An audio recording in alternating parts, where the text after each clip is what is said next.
Proud and pleased. Thank you very much, Robert. It's a joy to be back. Well, for us it is. I have a feeling that every time you come here, I berate you for not singing often enough for us here in New York. I'm used to that now. I think I've remedied that, so I don't think I deserve it at all. But you have continued to perform everywhere. I guess you travel. Yes, I tried. I tried to travel less than I used to, but I like to spread my talent as far as possible. This particular performance for me is a very touching one, and one that comes from a positive vibration and a love for the orchestra and the maestro. The whole ambiance is something very important in my life, and it's a great honor to have been asked to be the only vocalist for their performances in the United States.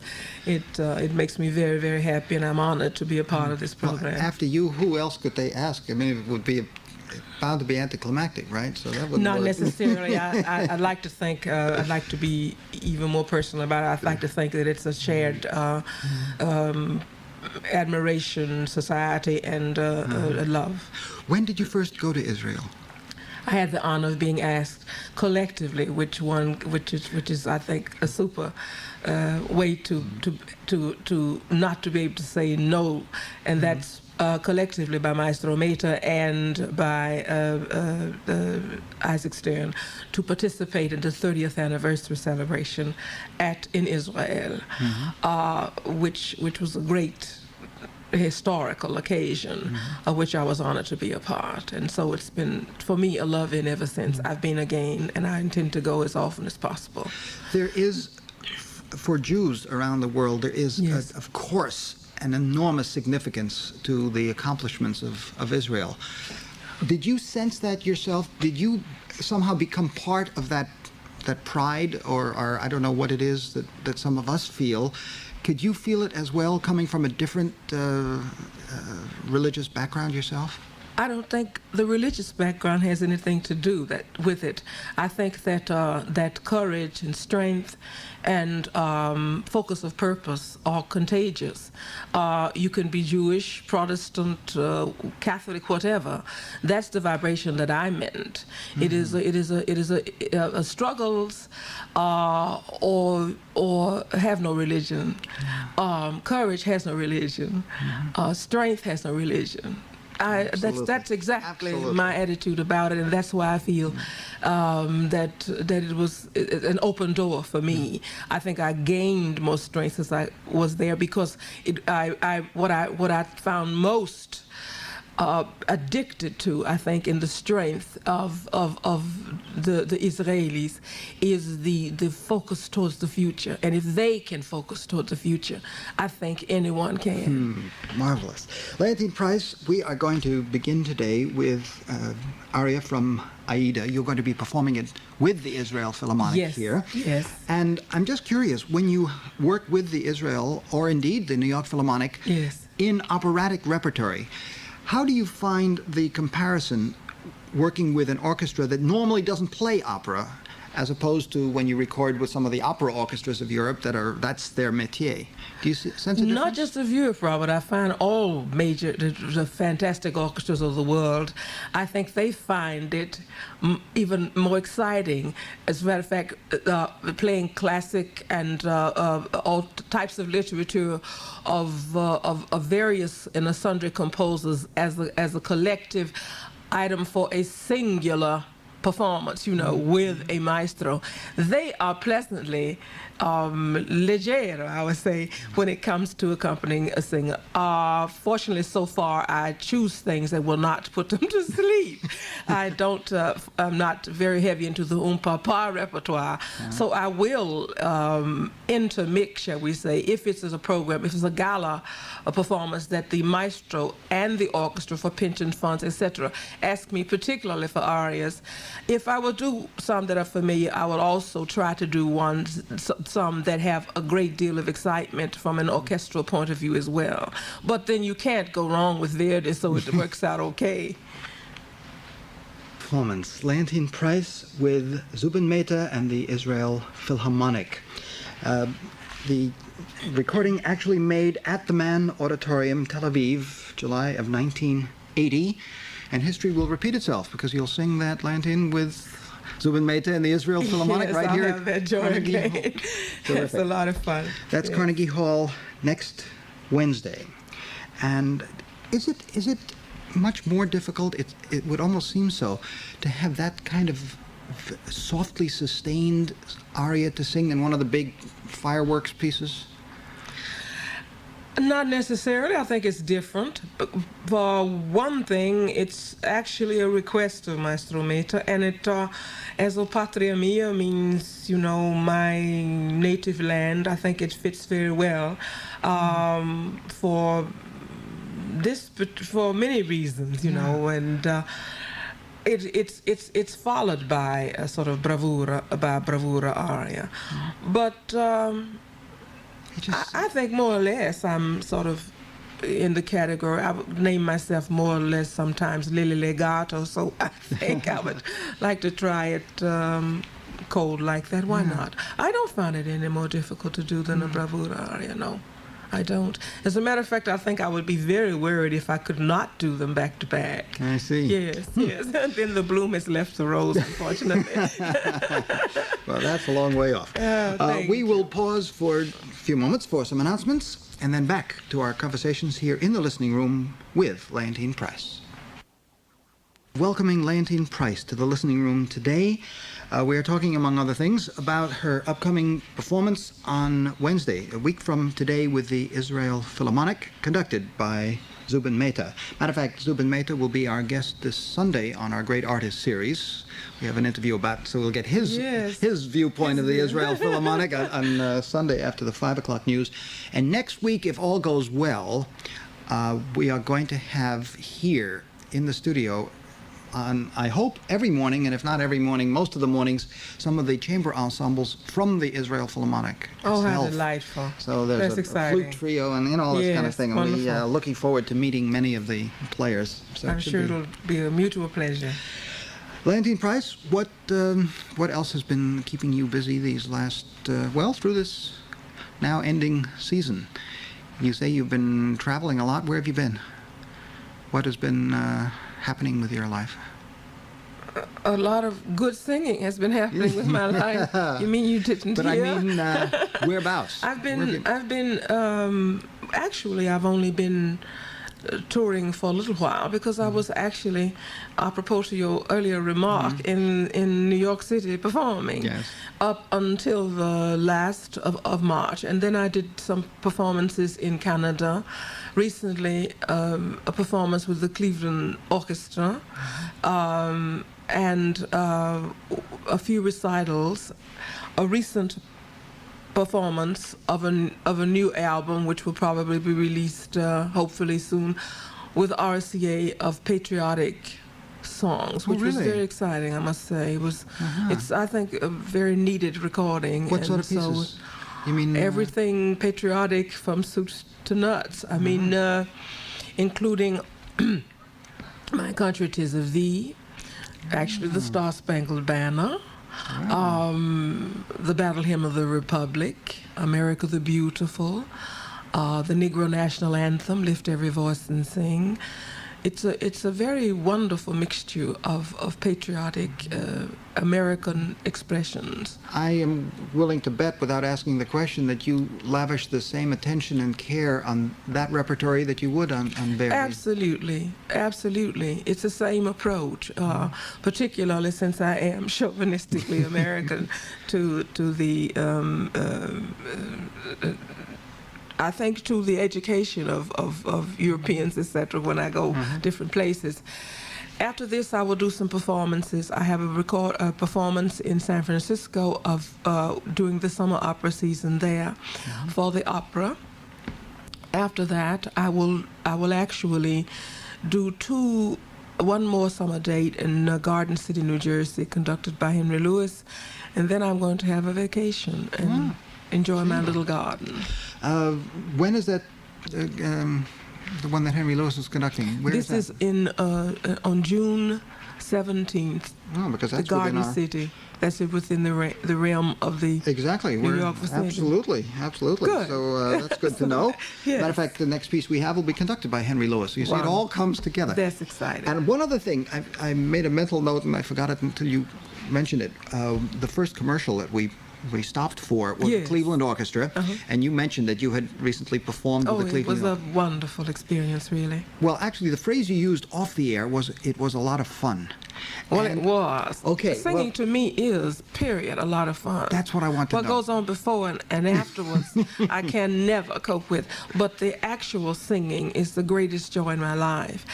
I think I am on the brink of a new dimension of my life, but I also want to give it tender loving care so that I hopefully will be even more prepared to begin it as I was to sustain myself up to this point in a vocal career, and that's to pass on. If I pass on any knowledge at all, I would first like to begin with young people to try to exhilarate in them the joy of singing, the sheer enjoyment of it, not as a labor, not as a job, not as a painful or a frightful experience, but just the fun of it. You know, it is really a lot of fun. Now, how do you let's say a young singer comes to you for advice and counsel, and the young singer says to you, well, listen, I've got this very difficult aria to do, and I'm worried that I'm going to not hit that high note right, and I'm concerned that this legato isn't going to stretch right, and the note will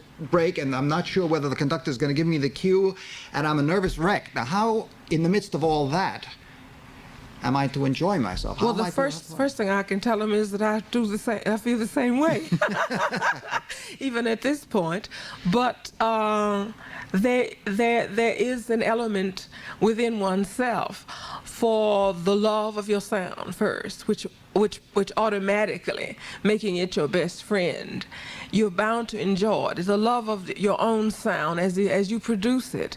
The technique is totally aside from this. I'm speaking of just the initial embryonic attitude of that singing is going to make me the happiest, the most beautiful, the most wonderful experience of my life. The rest of it, if you join it with that, will work out. Now, these are two different things. I'm just speaking of the basic roots, you know, of really saying, what I would ask first is, do you love your sound?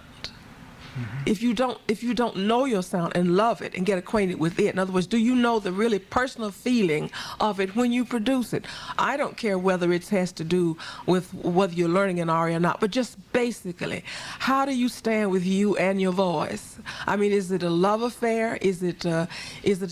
Are you one place and it's another? That's what I meant by the joy, you know, to begin the roots, to build this particular exhilaration. I was fortunate in my life to have a teacher who did that for me, Florence Page Kimball. I mean, I had it initially, but she certainly was right for me because she added to that. And I think the sheer joy of singing is always your first implement of a career.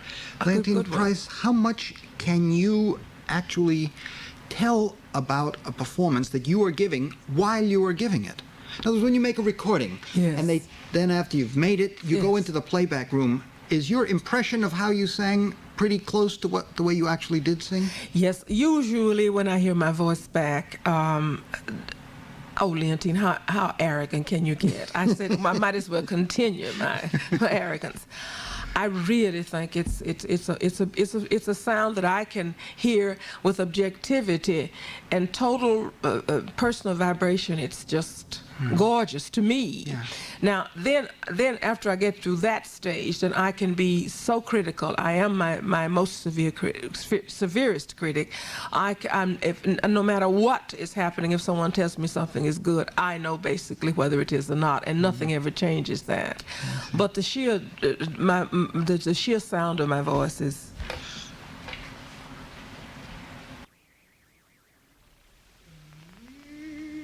And while I don't think there are any tickets to be had, I'll remind you that Leontyne Price sings with the Israel Philharmonic under Zubin Mehta, Carnegie Hall, a week from tonight, and then at the Garden State Festival on June 17th with Henry Lewis. And at that point, you're doing what?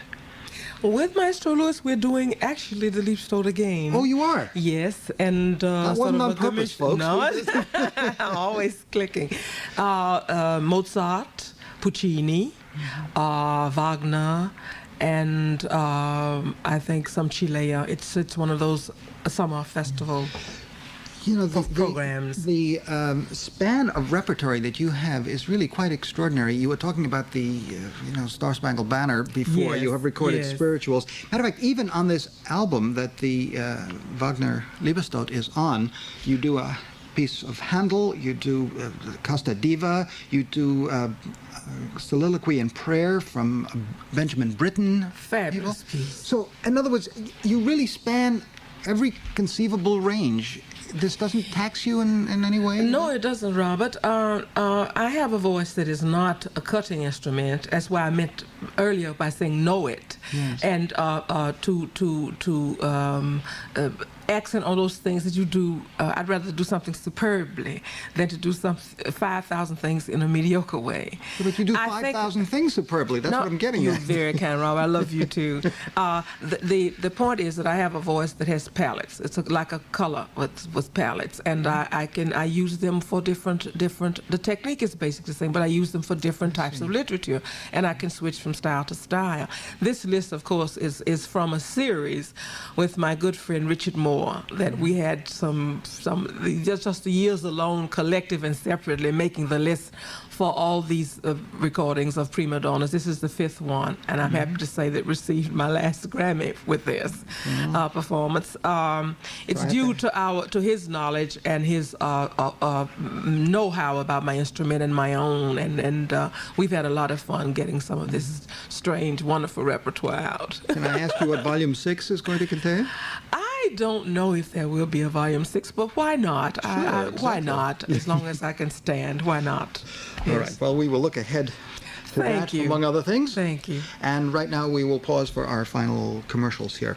Actually, I think you will recognize the voice on this first commercial, using this joy that you have in their thinking as well. What about the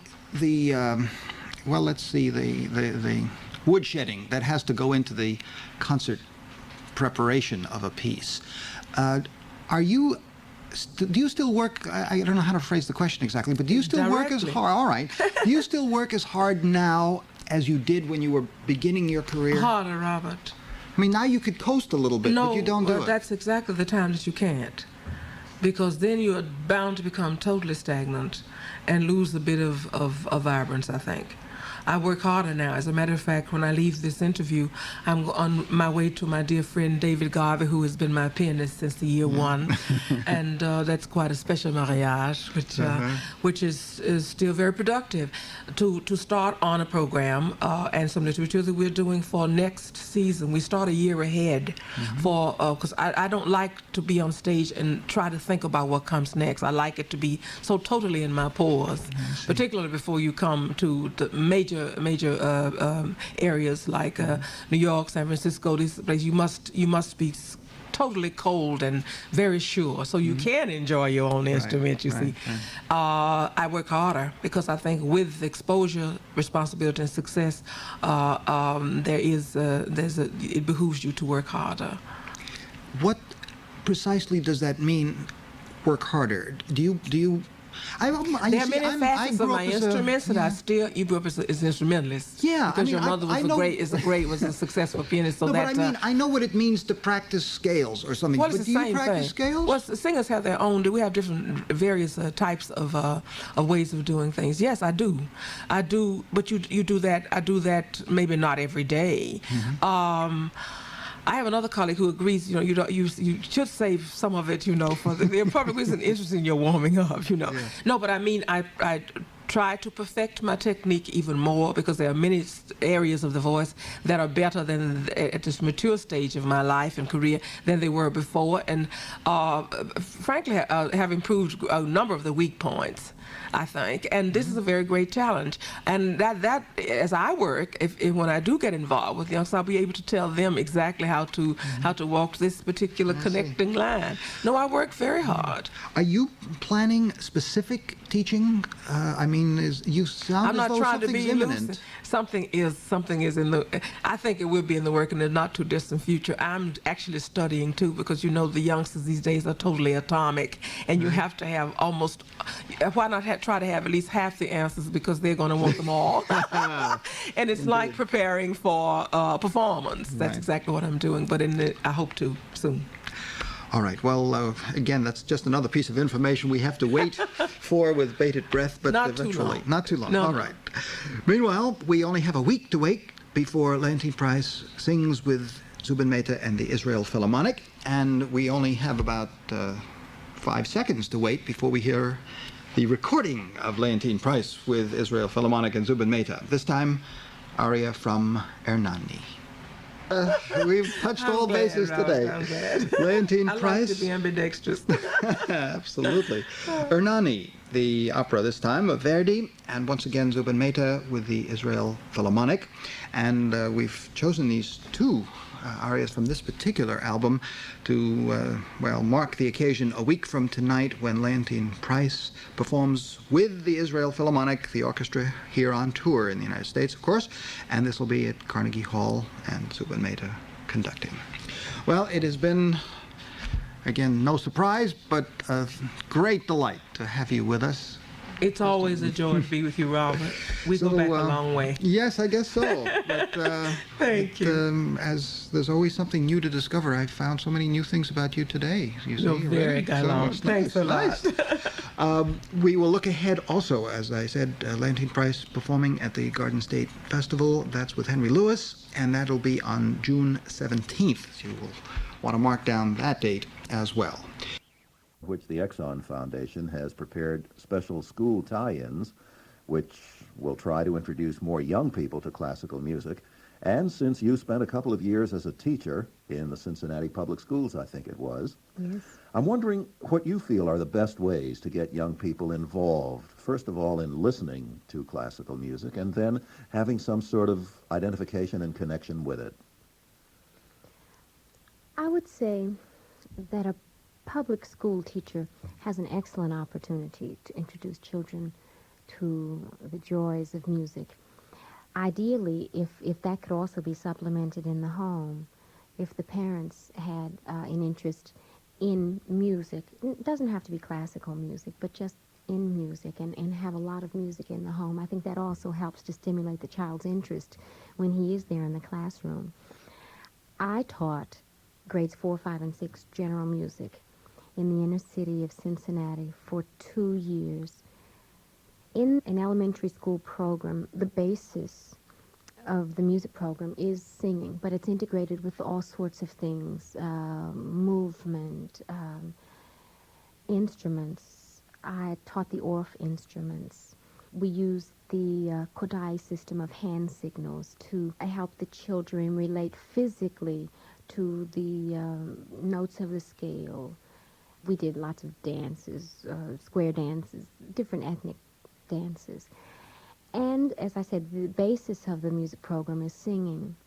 And every child doesn't like to sing initially. We try to get them all to sing, but that's where the other activities come in, and where you may not reach a child with one activity, you have the chance still to stimulate them in another way. I think the common denominator in everything you've said has been participation, direct personal participation. Yes, and then the responsibility then falls on the teacher. I found that as a teacher I was also a performer. I would get in front of the classroom, and the minute the children came in the room, that was when my act started. How did you then move from being the school teacher in the classroom to Kathleen BATTLE, international star of concert stage and opera stage? Well, I must say my students had a lot to do with that. At the time I was teaching, I entered a number of national competitions. I applied for different grants for funds to continue my studies, even while I was teaching. I say my students helped me because when I did make my professional debut with Thomas Schippers, about 200 students came. Really? And supported me that way. Also, when I was in auditions programs early on, I remember one Friday I came into the classroom when my sixth graders came, and I wanted to sing for them one of my audition selections, which I would do the next day, and they said they would like to hear it. And they were so supportive, and they applauded afterward, and I was happy to be able to come back on Monday morning and told them that I had in fact won the competition. I have to ask what it was you sang. I sang Depuis le jour from Charpentier's Louise.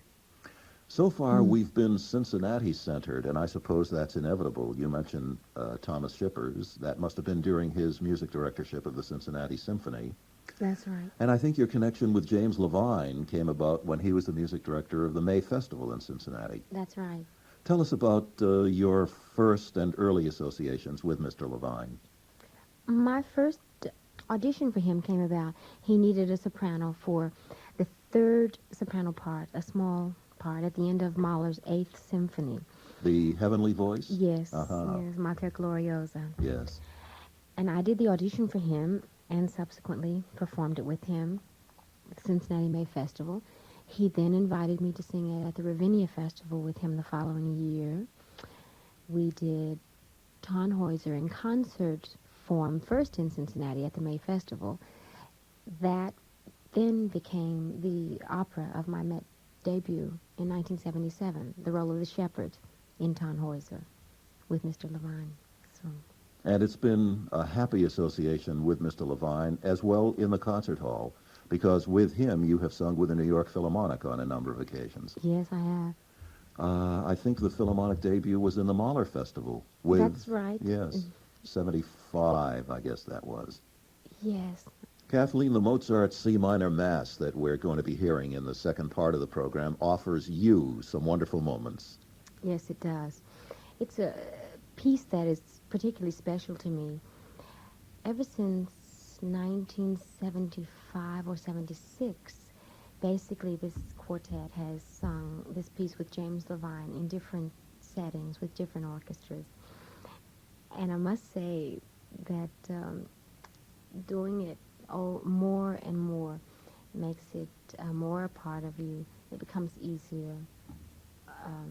It's never easy, but it becomes easier.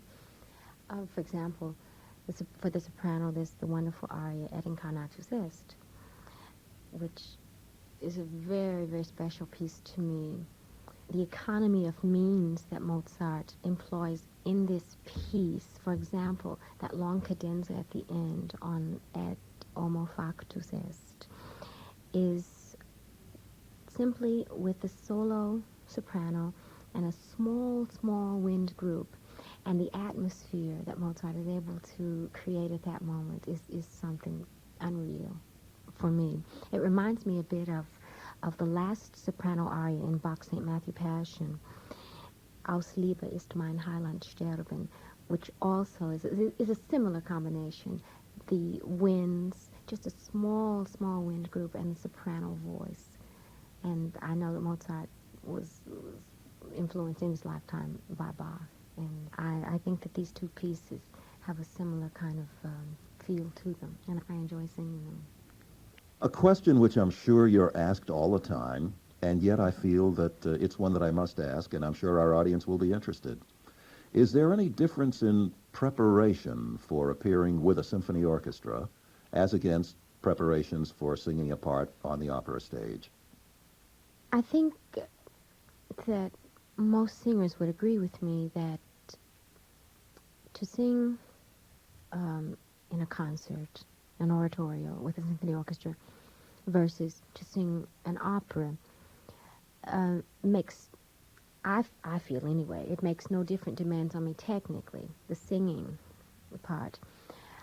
I feel that in both mediums, concert and opera, opportunities abound for testing and challenging your basic musicianship. There are a myriad of possibilities for that. I don't find a difference in how I prepare for the two. When we say concert, I don't know if we're including recital. I think we ought to, as a matter of fact, yes. Okay. There I might make a slight distinction then. Certainly not in the way I would sing, technically. But in the chance then to, or the chances that one finds in a recital to be many, many different characters. I would even say more vocal colors. I think I take more chances in a recital than I do in other mediums. That's interesting. In terms of repertoire, you're speaking. No, in how I, well, first of all, in a recital, you program various things. I try to have something humorous, something serious, something witty. At this stage, I wouldn't program a recital all in let's say, a lyrical mood. For me, that's not good at this point. And having that wide range of colors and emotions, I think challenges you in a very special way. Perhaps that even opera and concerts doesn't, because you're singing one set piece or you are one character. In preparing your recital programs, you've told us about the range that you look for. Do you also look for particular programs for particular audiences? When I've done recital programs in small towns such as the one I'm from, Portsmouth, Ohio, I try to begin and end in English. For example, I might begin with a Purcell group, and I might frequently I end with Negro spirituals. Beyond that, I don't try to play down or up to an audience, to try to appeal to an audience. I program for entertainment value, for the value of the music. Why do you think you have such a marvelous affinity, and I really have to say that it is one of the glories of today's contemporary music world, such a marvelous affinity for the music of Mahler? Thank you. Well, I don't know. Perhaps it has to do with maybe certain basic instincts that I have within me, coupled with particular vocal color, which may make it conducive for you. Yes. To hear me in Mahler. Absolutely. I thank you for the compliment. Oh, it comes from really the depths of my response. And we Philharmonic people are so fortunate in having had you sing a fair amount of Mahler with the orchestra under a variety of conductors. We've mentioned Mr. Levine. I mentioned the forthcoming broadcast of the Second Symphony, in which Mr. Mehta is the conductor. That performance already took place before we're sitting here and taping this conversation. With James Conlon, you've performed Mahler's Fourth Symphony. Is there any particular stamp that each of these conductors has put on your own performance in collaboration with them? I would say that in general, having worked with a variety of wonderful musicians such as these that you've named, has improved my musicianship.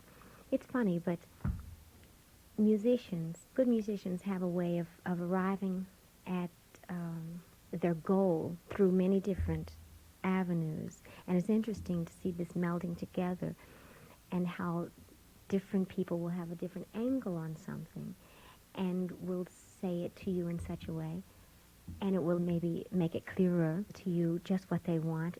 And then the stimulation and the excitement of arriving at that particular goal, I think that working with these different people has certainly improved my musicianship.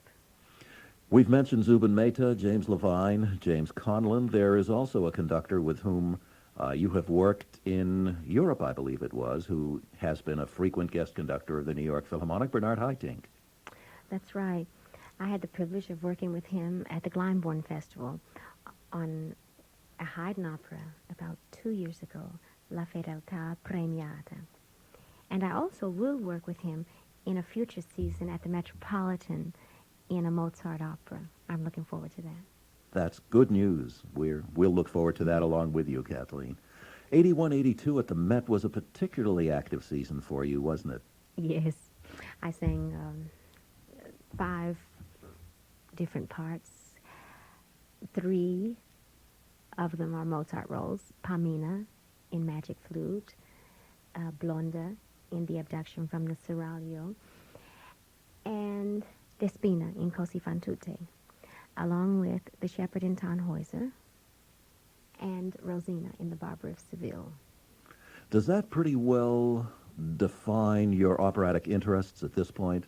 The repertory from the classic period and the soubrette, the light soprano parts? Yes, I would say so.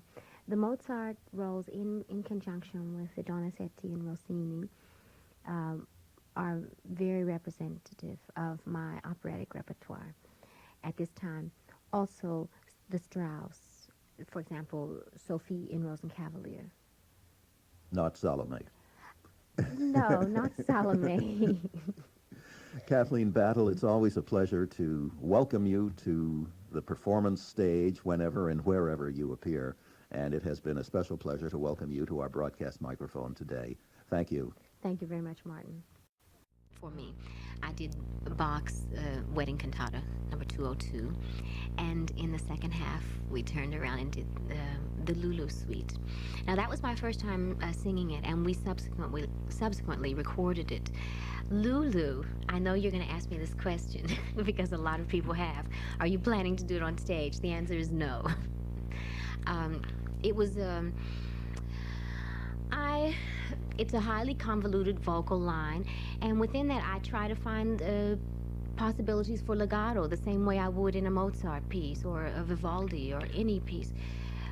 Rather than asking you, will you do it on the stage, Yes. I'll have to ask you why you won't.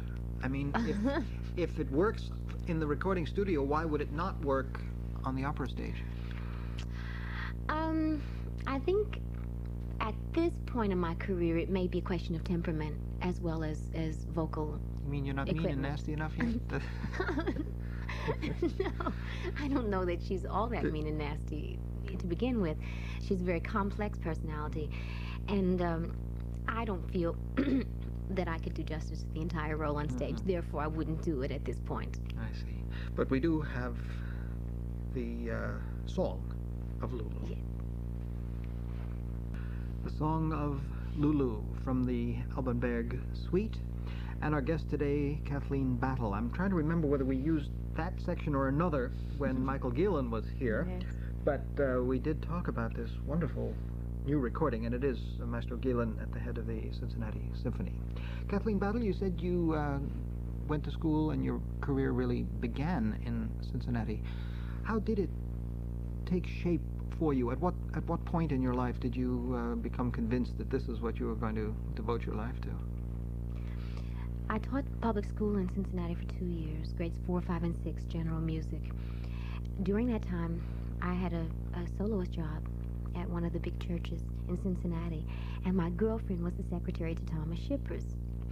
So when Maestro Shippers had a few spare moments on his hands, I think the Cincinnati Symphony had gone on strike during that week, he invited some local singers to audition for him. Since I was over public school arena, I don't think it was generally thought that I would be invited to these auditions. But my girlfriend said, "Kathy, I think you should sing for Maestro Shippers." So her name is Barbara. And she arranged the audition, and I went down, and he invited me to do Brahms' Requiem in Spoleto with him. And that was, after that engagement in Spoleto, it was such a wonderful experience for me. It was the final concert of the season, and it was in this open square with the facade of a cathedral as the backdrop. And there were 8,000 people, reportedly, in the square. And that was just such a thrill for me. I decided, I think I could do this. How long ago was all of this? That was in 1972. So really, it's been 12 years that so much has happened.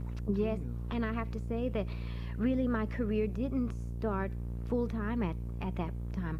I then went back to college for a couple of years. The dean of the conservatory, Dr. Jack Watson, found sponsors for me, and I went back to school because my training had been music education, and I had missed maybe some of the things that were important to a singer to absorb.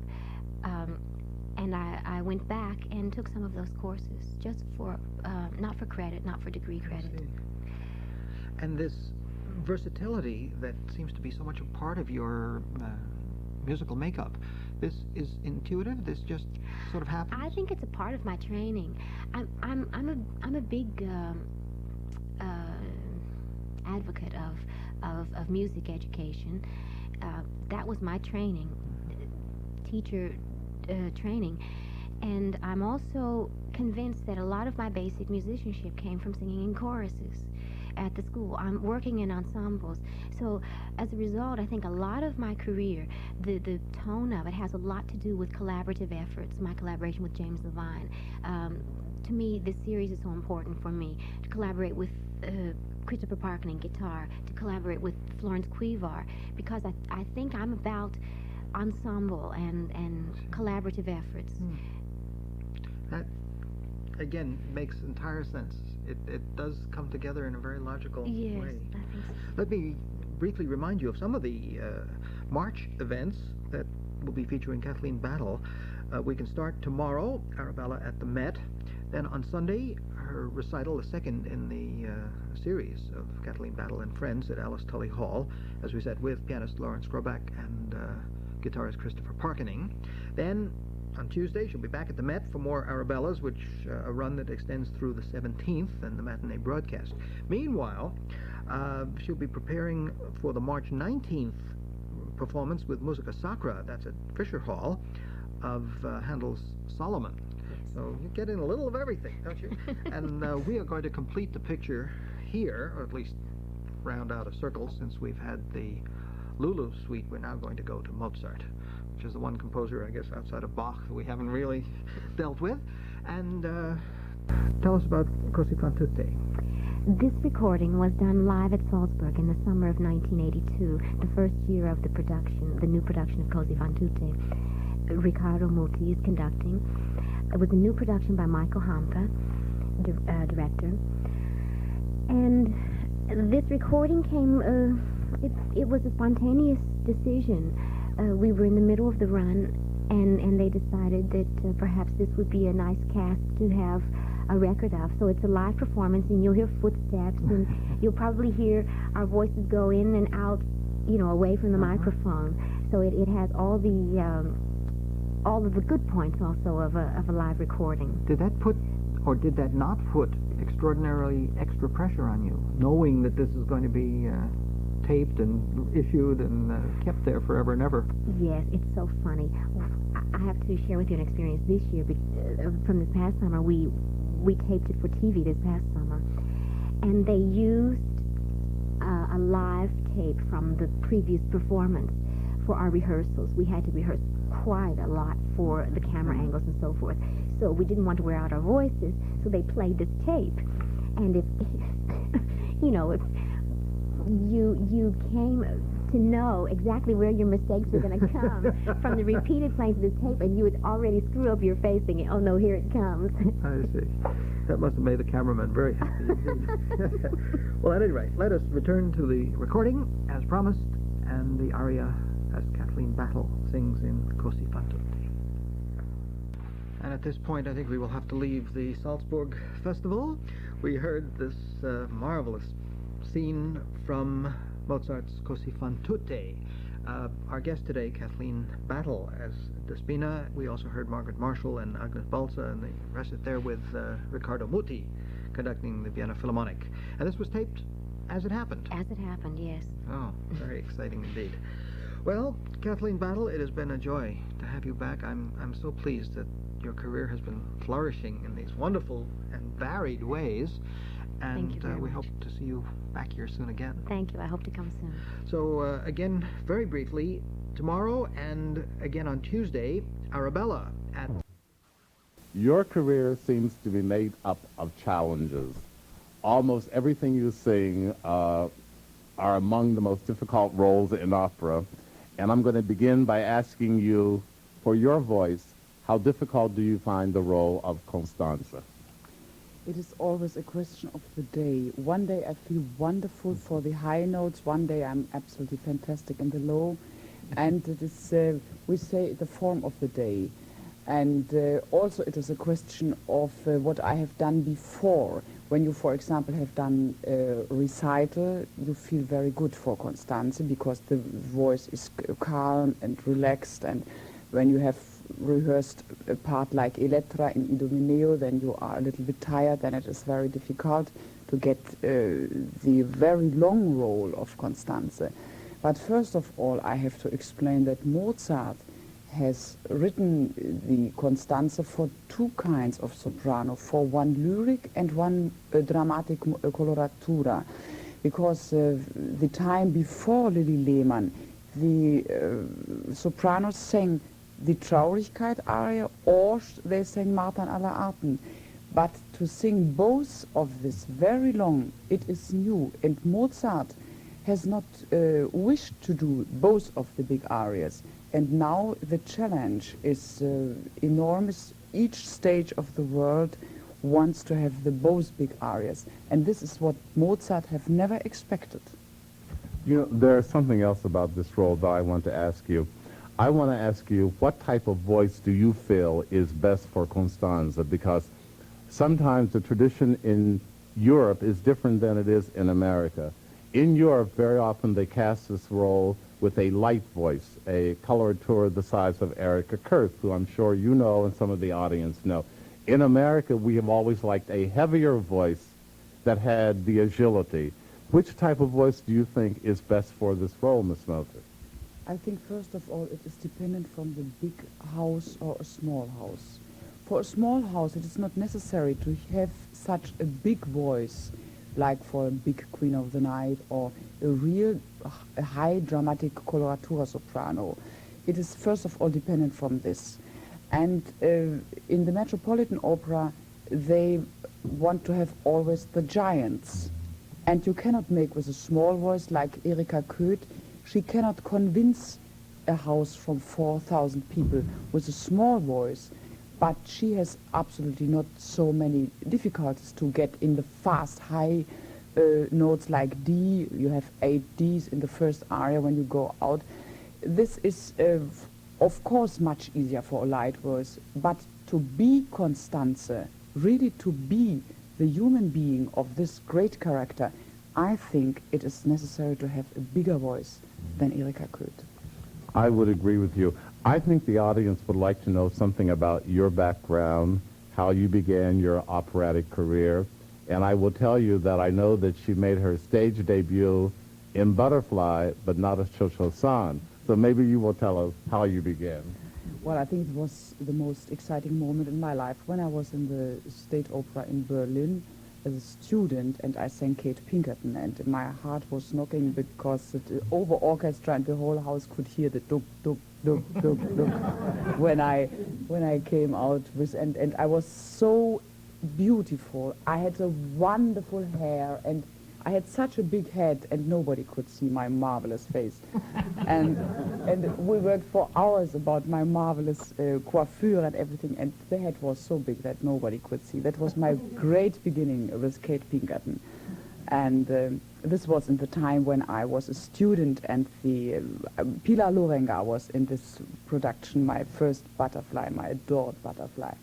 And the stage manager of this, stage director of this thing in Berlin, I was in the school and he asked me to do this, and because he was impressed how I moved on stage. And until today, it is for me the most important thing on the side of singing, what is self-evident, really to move very good. And that was my background, that I learned to dance, I learned to speak, and all these things, I don't know, the condition for this profession was not only singing. For me was also important to convince the public in movement. That was very important for me. What do you consider your first big break in opera? When did the career really begin to move or to begin? It is a very touching moment in my life. I was in 1967. I was in Berlin on just the day when my father died. I was invited from Karajan in Salzburg for the Easter Festival. And it was 3 days before he died. I told him that I have an audition for Mr. von Karajan, and 2 days later he was very ill, and I said to him, Father, I think it is better that I stay here with you, and he said, you have to go. And that was the beginning. I went to Salzburg, I made my audition for Karajan, I was engaged, and I came home, and my father was dead. That was the beginning. So he never knew that you were on the verge of international stardom? He knew it. He knew. I'm sure somewhere he knows what you have accomplished. I would like to know how you classify your voice, Edda Moser, because to me, there is nothing that you really cannot sing. Based on the size of your voice, the range of your voice, and the top of your voice, I think you could sing almost anything. And I want to know, how do you classify your voice? The most important thing is for me the character of a part, and the second thing is the voice, because I want really to show human people and female characters, and then the second thing is the challenge of what I have to do. But the Queen of the Night, or Electra in Idomeneo, or La Traviata, also in the modern music, or in perhaps Wagner, I hope later to do, or Salome, the character is important for me. And then, thank God, I have had the high top note for the Queen of the Night, and to develop a character. This is for me only important, the character, and the voice is self-evident for me.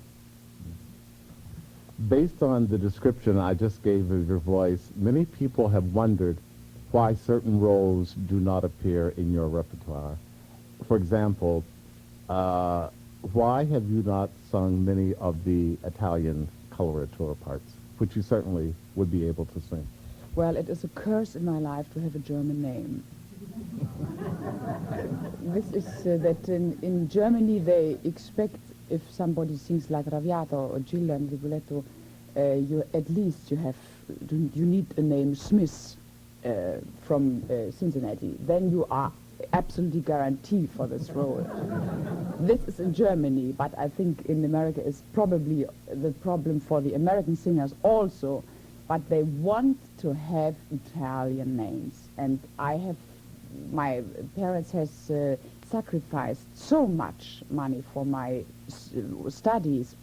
I came from a very poor house, and we have never had money, and my parents has sacrificed so much money for my studies that I said, when I begin to sing, I will not put off my German name.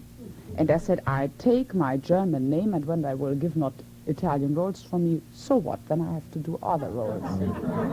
Then you are saying then that nobody has ever asked you to sing anything by Donizetti, Bellini, Rossini?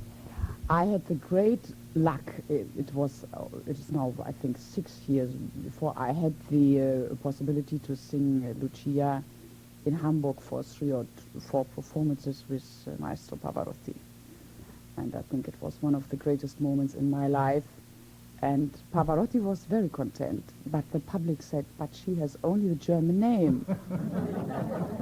And I thought, and Pavarotti asked me several times for Lucia, but it was then, I have no time, I had other things, and so. But I can say, when I write my book later, I sang La Lucia with the great Pavarotti.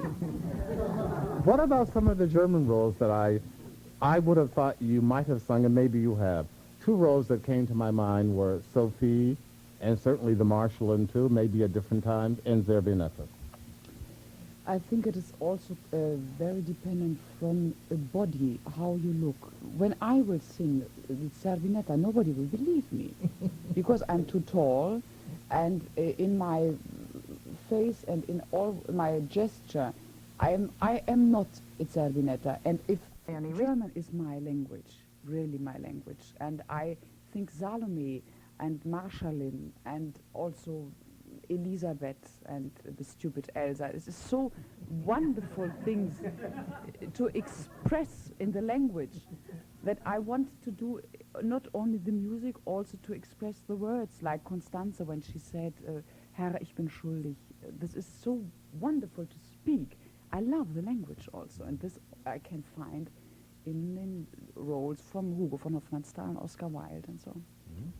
One of the roles that I know you do is Fiordiligi in Mozart's Così fan tutte, and you'll remember last month Pilar Lorengar said Porgy Amor in the Countess's aria in Figaro was much more difficult for her than Come Scoglio in Così. Would you agree? I agree absolutely, because in Come Scoglio you have so many wonderful ensembles before, and you know how is the atmosphere in the house, how are the lights and how is the public, and then after 20 minutes you can sing Come Scoglio without any problem. But when you come to Notte di Figaro on stage, one act is already done and you are fresh and new, and you come out and sing Porgy Amor, then you are of course excited. And this is the difficult. The aria is not so difficult. If you have a little trio before, nobody would never complain about it. But this is the same like Constanze. When I come out, and I said to James Levine last rehearsal, I said, when I'm dead, I will meet Mozart, and I will give it to him.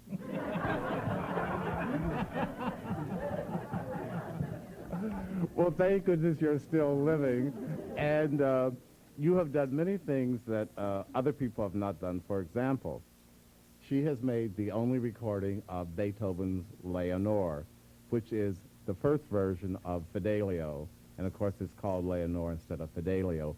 To my knowledge, you have not sung Fidelio, but Leonore and Fidelio, I should say, the second version.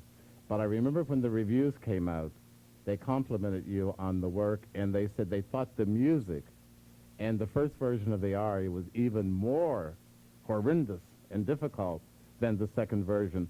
And I wonder if you could tell the audience the difference between the two versions. The first version, the big version, what I have sung, is much longer than Fidelio, and Beethoven, they asked him to make some cuts in the duet. The duet in the first version, what I sang, is one tone higher, and all this, the difficulties in the first version is there are much more, and I have only done it on recording, and I cannot compare it to how to do it on stage. Perhaps if I have to do it on stage, I don't whether I can survive. I'm not secure. But I hope also to do Fidelio later on, because this is a role especially what I would like to do. But and I think Fidelio is more beautiful, because the Leonore is too long. But Beethoven has it was all his ideas, and there was a duet between Leonore and Marceline, what is cut now and is absolutely doesn't exist here. I think now the version of Fidelio is much better. As I told you in my introduction, Edda Moser only accepts challenges. She has done many unusual things. As I verge of repeating myself, you recorded another opera that nobody knows, and that's an opera by Schumann. And of course, it's always said that Schumann's operas could never hold the stage, that they are very poor dramatically. You recorded an opera called Genoveva. Could you tell us something about that? I don't know the real event why they have just now released the Genoveva, but it is a very romantic, too romantic opera, probably for the very modern and very dry world today. But it is, everybody wants to the nostalgia to bring up it again, and for me it was very nice, because I am living in the part of Rhine in Germany, and to go to the old castles, and when I made the recording, I was always afraid how I can bring out the character of Genoveva. And I went with my husband to a very old castle, and I went through the doors and the little rooms, and every door was smaller than it is today here in our world. And the chairs were much smaller, and everything was much smaller and narrow-minded than we have it today with our open mind. And to find from this, when I walked for 3 hours through the old little castle, I found the character of Genoveva. And how does it mean that Siegfried went to Jerusalem, to the war, and the other man is stays there and try to seduce her. And this was an enormous event in this time of the Middle Age. But to find the color, how a woman was singing in the Middle Age, that was for me the challenge. You have also scored a very big success in two other operas that we want to talk about. The Don Giovanni, which you filmed, and let's start with that because I want to ask you, have you sung both Donna Anna and Donna Elvira, and why did you make a choice? Because I can see your voice in both roles. I sang the first, I sang Elvira, but it was too low for me. Because the tessitura of Donna Anna is a quint higher, and this is more for my voice, for my coloratura voice. It is much more comfortable to sing Donna Anna. And I think Donna Anna is the character which is not really explored enough. And I think probably the conductors and the stage directors, they try to find more in Donna Anna than there is in. She is a young woman. She wants to find and to kill the man who has seen her in her very weakest moment in her life. I'm sorry, my English. This is because I think it is a mistake to see more in Donna Anna than a beautiful young woman who is absolutely furious. And she has to find the murder of the father.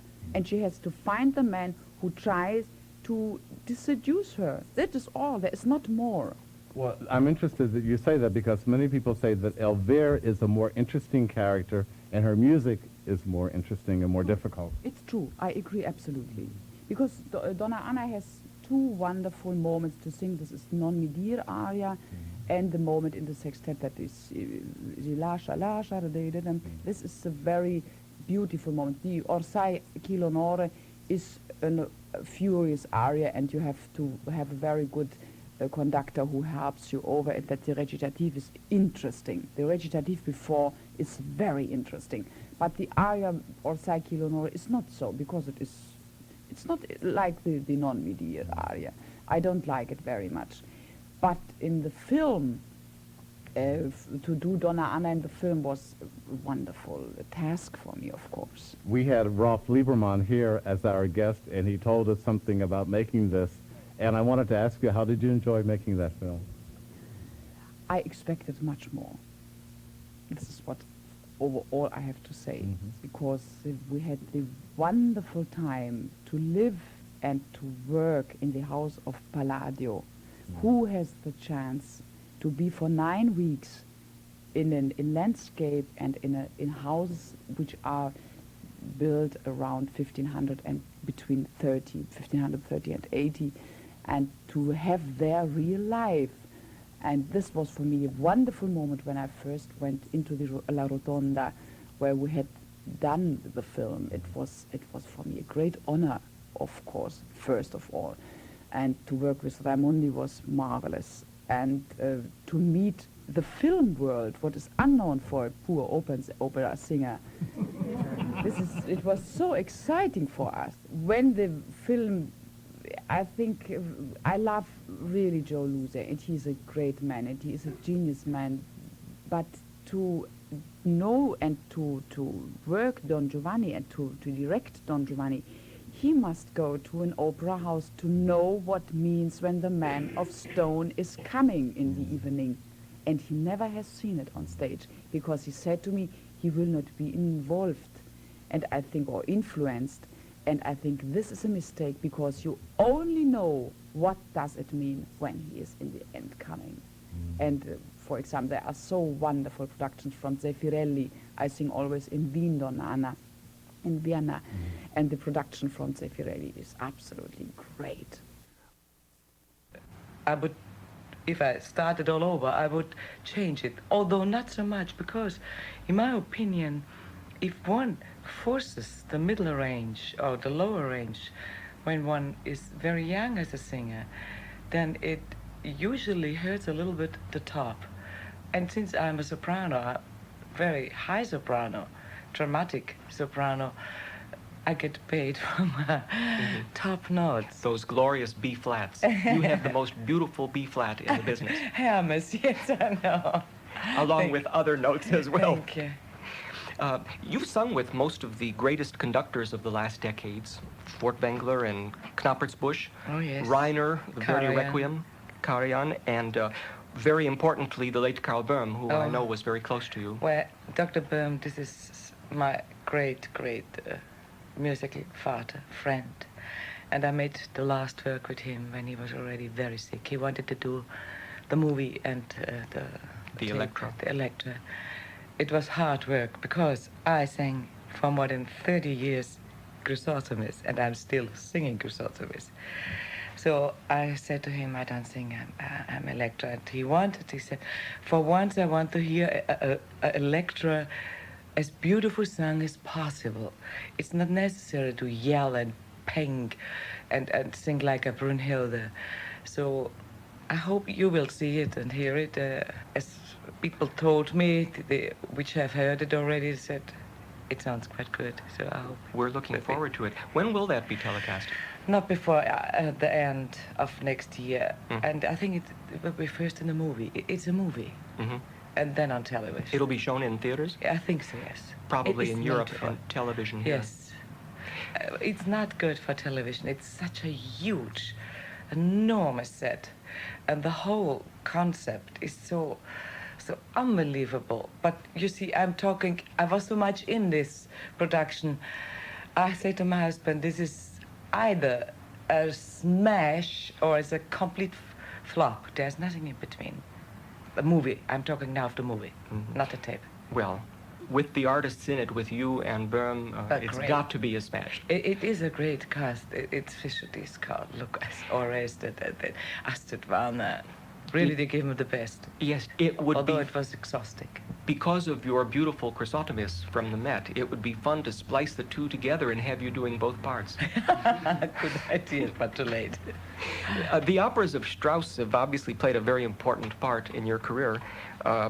And with apologies to other excellent singers, your Empress and your Ariadne are obviously the greatest in the world. And this is very kind. And I don't know why I stopped with those. That's your Salome, Marschallin, so many wonderful parts. You're the leading Strauss soprano of our time. Well, if you have a very good top as a soprano, then Strauss is heaven. If you don't have a very good top, forget Strauss. That Yes. is a killer. There are lots of artists who have tops, but they don't have the rest of the warmth Yes. and the vocal beauty. I always try to sing Strauss like an Italian opera. Mm. Very lyric, very, not only lyric, but with legato. This I do also as Electra now in the recognition scene. Even in the monologue, I try to phrase, I thought maybe Strauss wanted it that way. Mm-hmm. And Dr. Böhm, who really led me through the opera like a dream, and he was really very sick and very, very, very, very weak, said he's sure Strauss would love it, to have it softer. It is not necessary to be always a heroine. He had, I've read the comments about the Salome where he talked about wanting a very young voice. He wanted Elisabeth Schumann to sing it one time. Well, this is of course ridiculous. Because, you know, I took on Salome when I was 40, around 40. I never touched Salome before because Salome is a very difficult part. The tessitura is murderous. And the same is with Electra. And there's no intermission. There is no place where you can recover. Go to your room and have 10 minutes. You mentioned some new roles that are in the future. Are they German roles, Italian Yes, roles? no. I'm not young enough to go on with Elsa, although I love to sing Elsa and I still can. But there always has to be a little bit imagination left for the audience. So I decided to take on now Ortrud. And I must say, there are two reasons for Ortrud. It's wonderful to act, much more interesting than Elsa. And it's beautiful to sing, too. It's not a mezzo. It's written soprano in the score. So it's also a part which I think is good for my voice, for my age, for my nature, for everything. I hope so. Do you have plans to sing it? Is it yes, in San engaged? Francisco is the first. And then in Hamburg, and then in Vienna. No, what? You know how it is. Of course, everybody offers me now Electra from Heidelberg to the Metropolitan Opera. So, but I won't do it. You won't? Why? No. It's too late to do it on stage. I'm too emotional. And I would kill, after the monologue, I would be dead already. So if you have an intermission, it's fine. Before the recognition scene. Strauss said, or was it Schumann Heink who said we were a group of mad women at the premiere? Yes. Did you ever see Strauss? I know you were a student when he died. No, he died in 49. I went on stage in the end of 49. So he was already dead. But I knew his son, of course, very well. And when I sang, and this may sound very arrogant, but when I sang my first Salome in Munich, Franz Strauss, Dr. Strauss, his son came and said, "Father has dreamed of Salome like you sang tonight." So it made me very proud. That's not arrogance. You should be proud. But still, I must say, the Kaiserin is my favorite.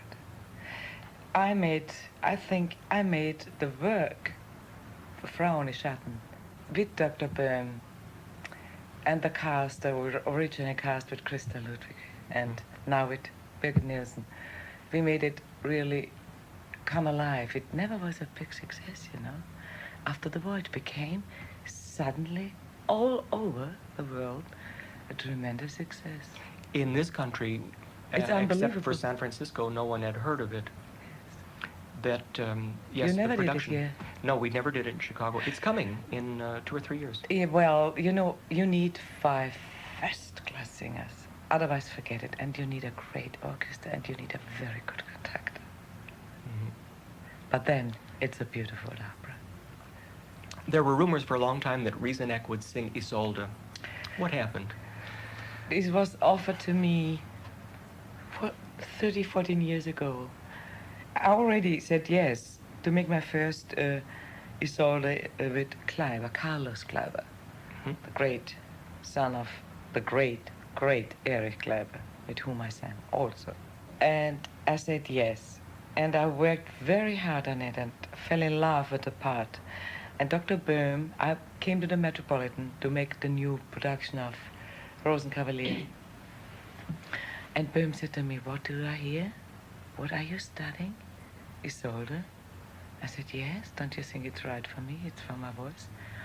"No, I don't think it's right for you. You have time. Don't do it. If you start now to sing Isolde, you never will sing a Kaiserin as you do. You never can sing Ariadne and Desdemona and all the things you do." So day and night he banged it in my head. You have no right to do this and don't do this. And so I went home and I sang for hours without making a break. So I was really hoarse. I ran to the vocal doctor and he looked at my vocal cord and he said, "What are you doing?" I said, "I'm learning Isolde." And he said, "My God, forget it." Of course, it was stupid what I did. I sang for hours and nobody can sing for hours without hearing it, voice. But then I was so scared, I gave it up. Is that the aspect of it that's so difficult? Just the It's length? the length. It's the length. If I would be 10 years younger, maybe I would do it. Now I have the middle. The range, I could do it, but I don't think I have the stamina. You've done the Liebestod in concert, Yes. haven't you, with the New York Philharmonic? Occasionally, only very occasionally, does an artist manage to stamp a role so indelibly that the audience forever will think of that artist. Like Callas, when one thinks of Norma, one thinks of Callas.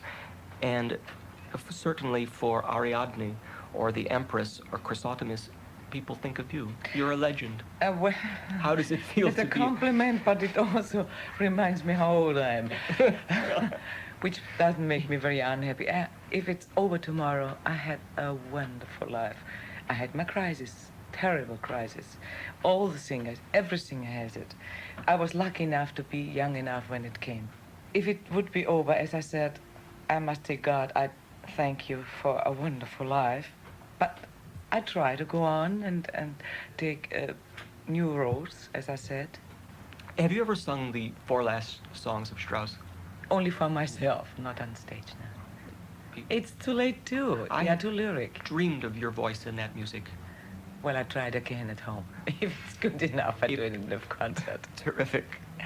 I'm so grateful that you've taken the time to talk with us. It was I my hate to pleasure. leave, to stop, but I know you have to get We ready have to go to the airport, yes. Thank you so very much I for have your to time. thank you. Made his American debut at Lyric Opera in 1962 as Nemorino in L'Elisir d'Amore, and since that time, lyric audiences have enjoyed his portrayals of Ernesto in Don Pasquale, the Duke of Mantua in Rigoletto, Count Almaviva in The Barber of Seville, Nadir in The Pearl Fishers, and Alfredo in La Traviata. He also appeared in the title role in Werther. Mr. KRAUS has performed at all of the major international opera houses, including those of his native Spain, and he's heard regularly in the United States, not only here at Lyric Opera, but at the Metropolitan, San Francisco, and Dallas as well. Here he is in conversation with Andrew Karzis. It's a pleasure to talk with Alfredo KRAUS. Mr. KRAUS, welcome to Chicago. Thank you very much. You know, the last few seasons you've been singing French roles in Chicago. Yeah, a few seasons, not only in Chicago, but all around the world. It seems like, for me, it's like a new discover, or something new in this kind of repertoire. It comes late in my career, but I think that French repertoire is a good repertoire for my voice, and also the style, because almost the French operas I sing are romantic. You know, I think my voice with the romantic style are, you know, on the same level. Is this a change in your voice? Not really. It changed only the sound, maybe because French pronunciation is different than Italian. And when you start, you find difference, you find more difficulty maybe, and then you have to try very hard at the beginning how to sing in the right way, changing sound on the pronunciation, and to be conservative from the side of the good technique and the good Italian sound. I'm surprised to hear you mention a difficulty with French pronunciation, or if not difficulty, because your French pronunciation always sounds wonderful. It sounds like you're native French speaking. This is the very particular thing, that you have to pronounce some French sounds that really, I think, they are against the real sound for a singer. For instance, you have in French a French sound like U. If you have to sing a high note, you need to open your mouth maximum. Then how to pronounce U at the same time you have to open your mouth. And on and on. All those sounds in French style and French pronunciation, you have to close your mouth. And where you have to open your mouth to sing, then they are in contrast. Do you ever change any of these sounds because of the need to sing a high note? No, never. And for that reason, that you have to work very hard to let the right pronunciation. If it's a dark sound, it have to be close. You have to do it for the good French pronunciation. Are the composers Gounod, Massenet, and were they careful to avoid making problems for the singers? They don't. No, I don't think so. They don't. In many ways, and sometimes, and many times, they don't. Really, I don't think they thought at the moment that could be very difficult for the voice. But a native French artist would have the same difficulties with those vowels. They have it. Sure, because it's a technical system, you know. Romeo is new to you, isn't it? This is it's the new, second? yes. Second, I just did it a month ago in Dallas for the first time, in a new production, and after here in Chicago, that's all. You seem to be ideal for that part, and it seems to be ideal for an artist like yourself. Why did it take so long? Well, I really don't know. For years, I always decide to do it, but it was difficult to have from the part of the side of the theater to take the same decision. They always said, "Oh, yeah, we will see. You know, this is not very known opera. It's also very difficult to find another partner. Giulietta is today very few sopranos who sings on the world. Well, you know, what happened. And sometimes you don't know why it takes so long. At the same time, now I'm very happy because I realize that Romeo role is a very difficult one, and in my opinion, I think that you have to be more mature. You know, the voice has to be, you know, a little more made, you know, to sing this role, because it's really hard role and very high notes, and at the same time it's very romantic, very dramatic. Then you need an experience, and I'm very happy to do it now because I think it's the best moment in my voice to sing Romeo. Did you go to Shakespeare and read the play for? I know the work, but when I study in opera, I try to be a little far from the original work. Why is that? Well, you have to know the original work, because when you know something, it remains something in your spirit. You know, it's like a base to rebuild something different, because the libretto is different. The music has to go with the libretto has to go with the music. Then for me, it's enough if I learn the libretto with the music. It's what I try after to explain to the audience. It's not the original work, it's what they are going to see, what they are going to hear. Then for me it's important that you have a big knowledge of the partitura and of the libretto. The opera as an artistic whole by itself. Yeah, because it's based in something, but it has to be different. Does that ever conflict with the idea of a director or producer who wants to go back to the original? Yeah, I always had to fight when somebody had this opinion. I think that is wrong, because if you go back to the original work, you could confuse yourself, you could confuse the audience, and this is against what we have to do. I think we have to clarify to the audience what they are going to see. And for that reason, it's clearly easier to work on the real libretto and the real music of the opera. Do you limit engagements now to parts of the year when?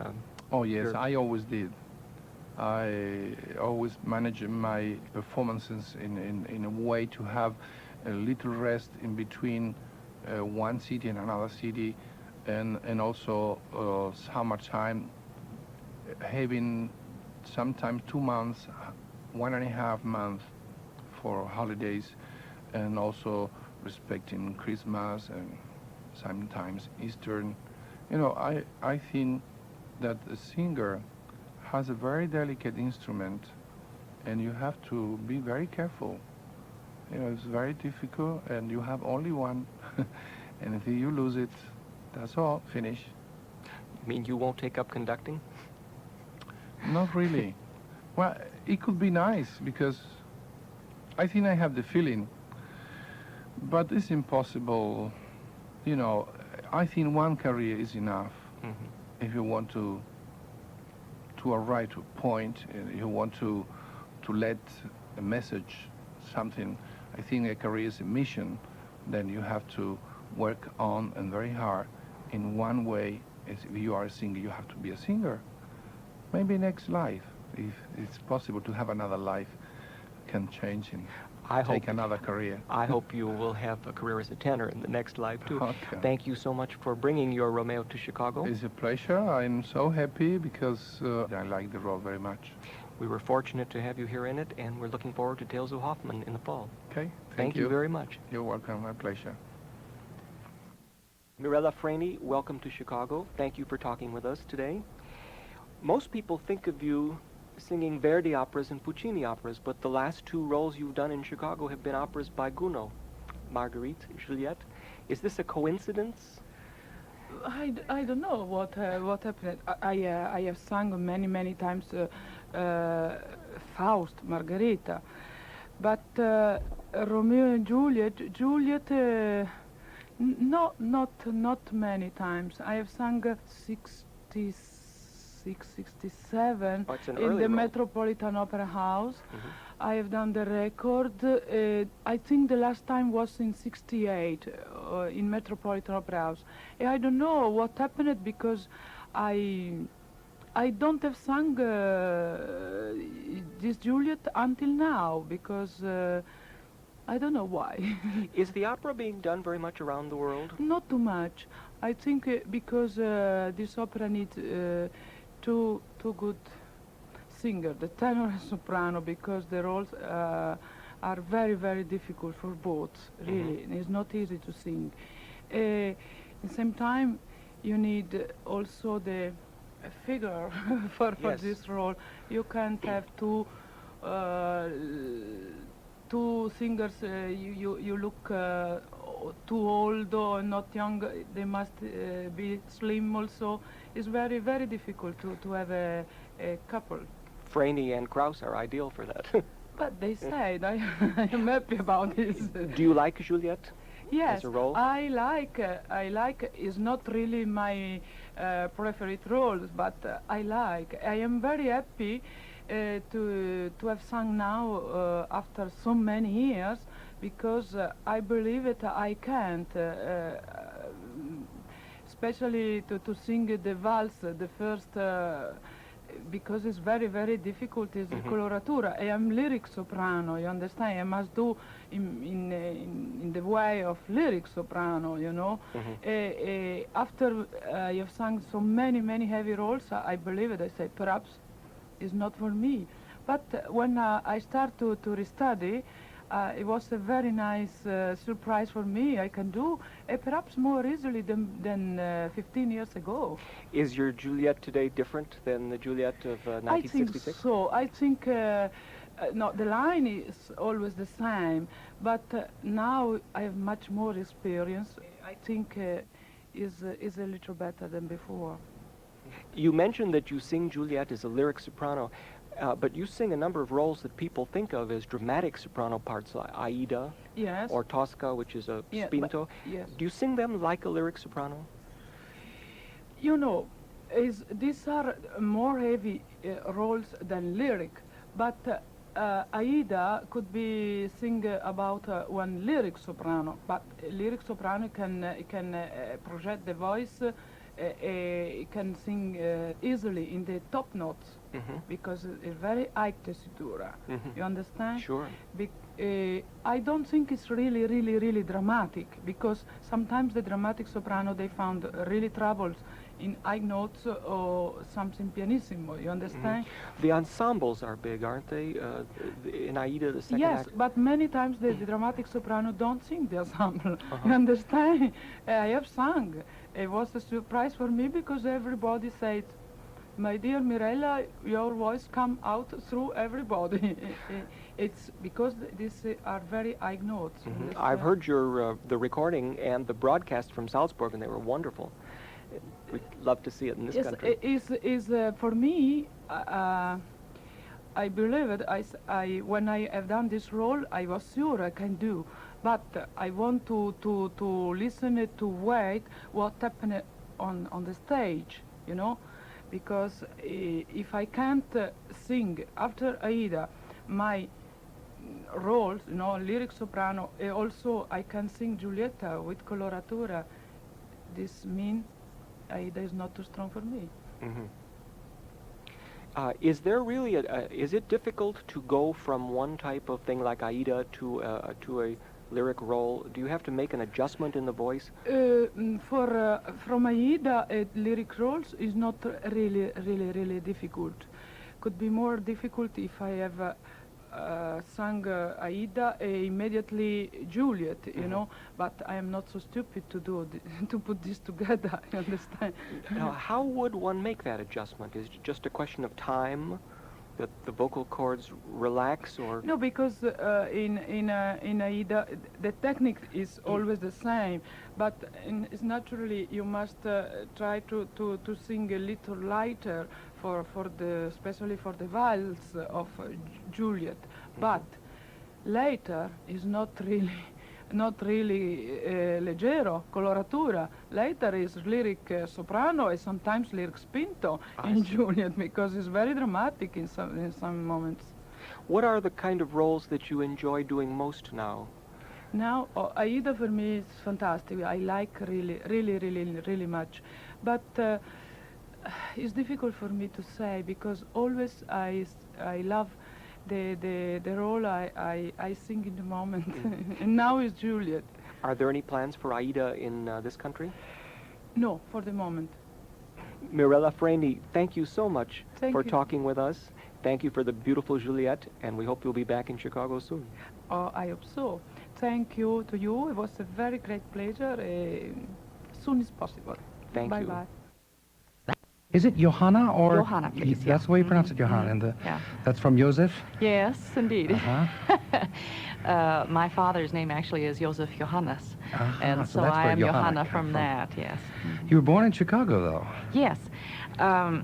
My parents have the Black Hills Passion Play, which shortly before my birth was on tour. My mother, being a native Chicagoan, returned to her hometown to have her child, and 2 weeks after I was born, we were back on the road. 3 weeks later, I was on the stage. One of those kind of born in a trunk situations. Nearly so, yeah. Uh-huh. Well, we're delighted to have you finally making your debut in Chicago, and in an opera that we didn't quite expect you to make your debut in.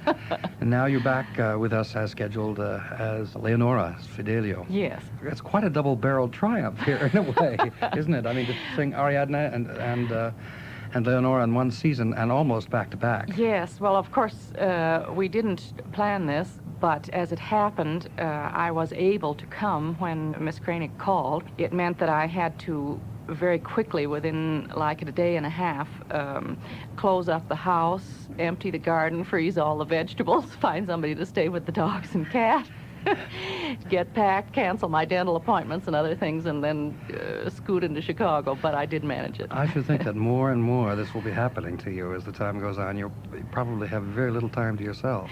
Well, that has been the case for a number of years, and so my time in my actual home is very precious to me, and I was loath to give it up, but I think this time it was certainly in a good cause. And we were happy delighted. We were delighted that you were able to come and do our prima donnas and our Ariadnes. Wonderful. Well, let's talk a bit about the Leonora. We know, I mean, it's legendary among singers, the difficulty of Beethoven's vocal writing. Yes, Is that true absolutely. Yeah? Absolutely, yes. Mr. Hutter and I were discussing that the other night, and of course he had sung many performances of Fidelio himself.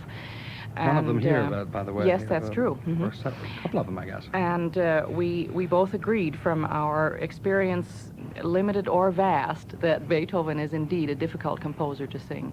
Somehow there is just not a good vocal line written for the singers. The music comes out beautifully, but it is not written with great thought for the singer's comfort, no. He was well known to do that even to instrumentalists, so I guess... Well, my experience of the Beethoven Ninth, of course, had been the same on a much briefer basis, because that soprano part is also technically tremendously demanding, and also the choral parts. And so he just was not a singer's composer.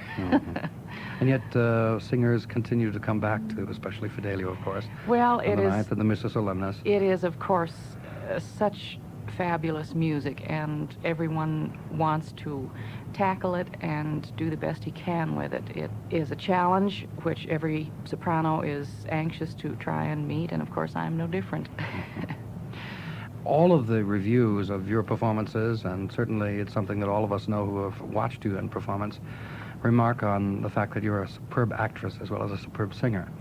it would seem to me that Leonora and operas of its kind, I mean, written about that time, are rather difficult to handle for our period because of the melodrama involved and the fact that it might seem rather stilted, you know. Yes, very much so. I put it in a sense in the same compartment with Don Giovanni. Many people think of Don Giovanni as being a very active opera because of the activity of the main character. But again, it tends to be very little action on the stage and mostly ensembles in which each character reveals his personal thoughts.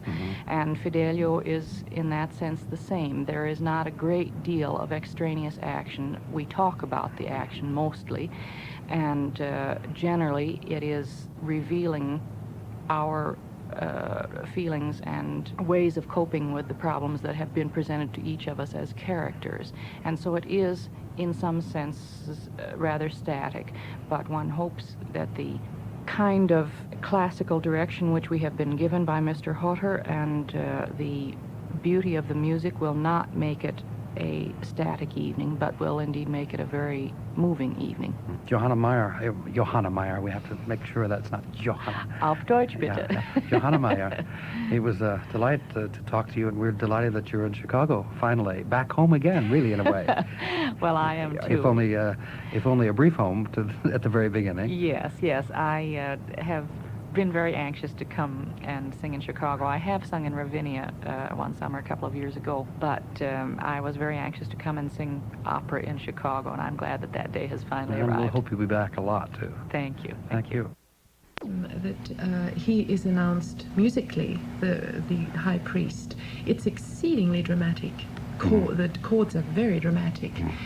And I think this gives one a very good indication of what is wanted with his characterization in the opera. Yeah, he's very, very aggressive, very sort of outgoing type of person. You get your clues primarily from the opera itself, from the libretto and from the music written for the High Priest, rather than for any outside literary occasions, such as for instance, from the biblical story. Well, I think it's interesting to read something like that, but I think that it's all written there for us in the score.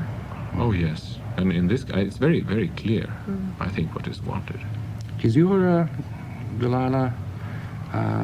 Do you love Samson? She's a bit more complicated. Yes, I'm sure she does. It's one of these sort of love-hate relationships, really. I think she's extremely attracted to him.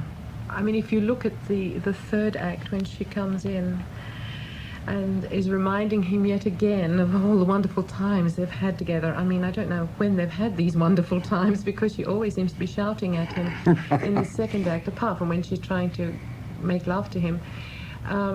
But nevertheless, she's always reminding him of what they had together.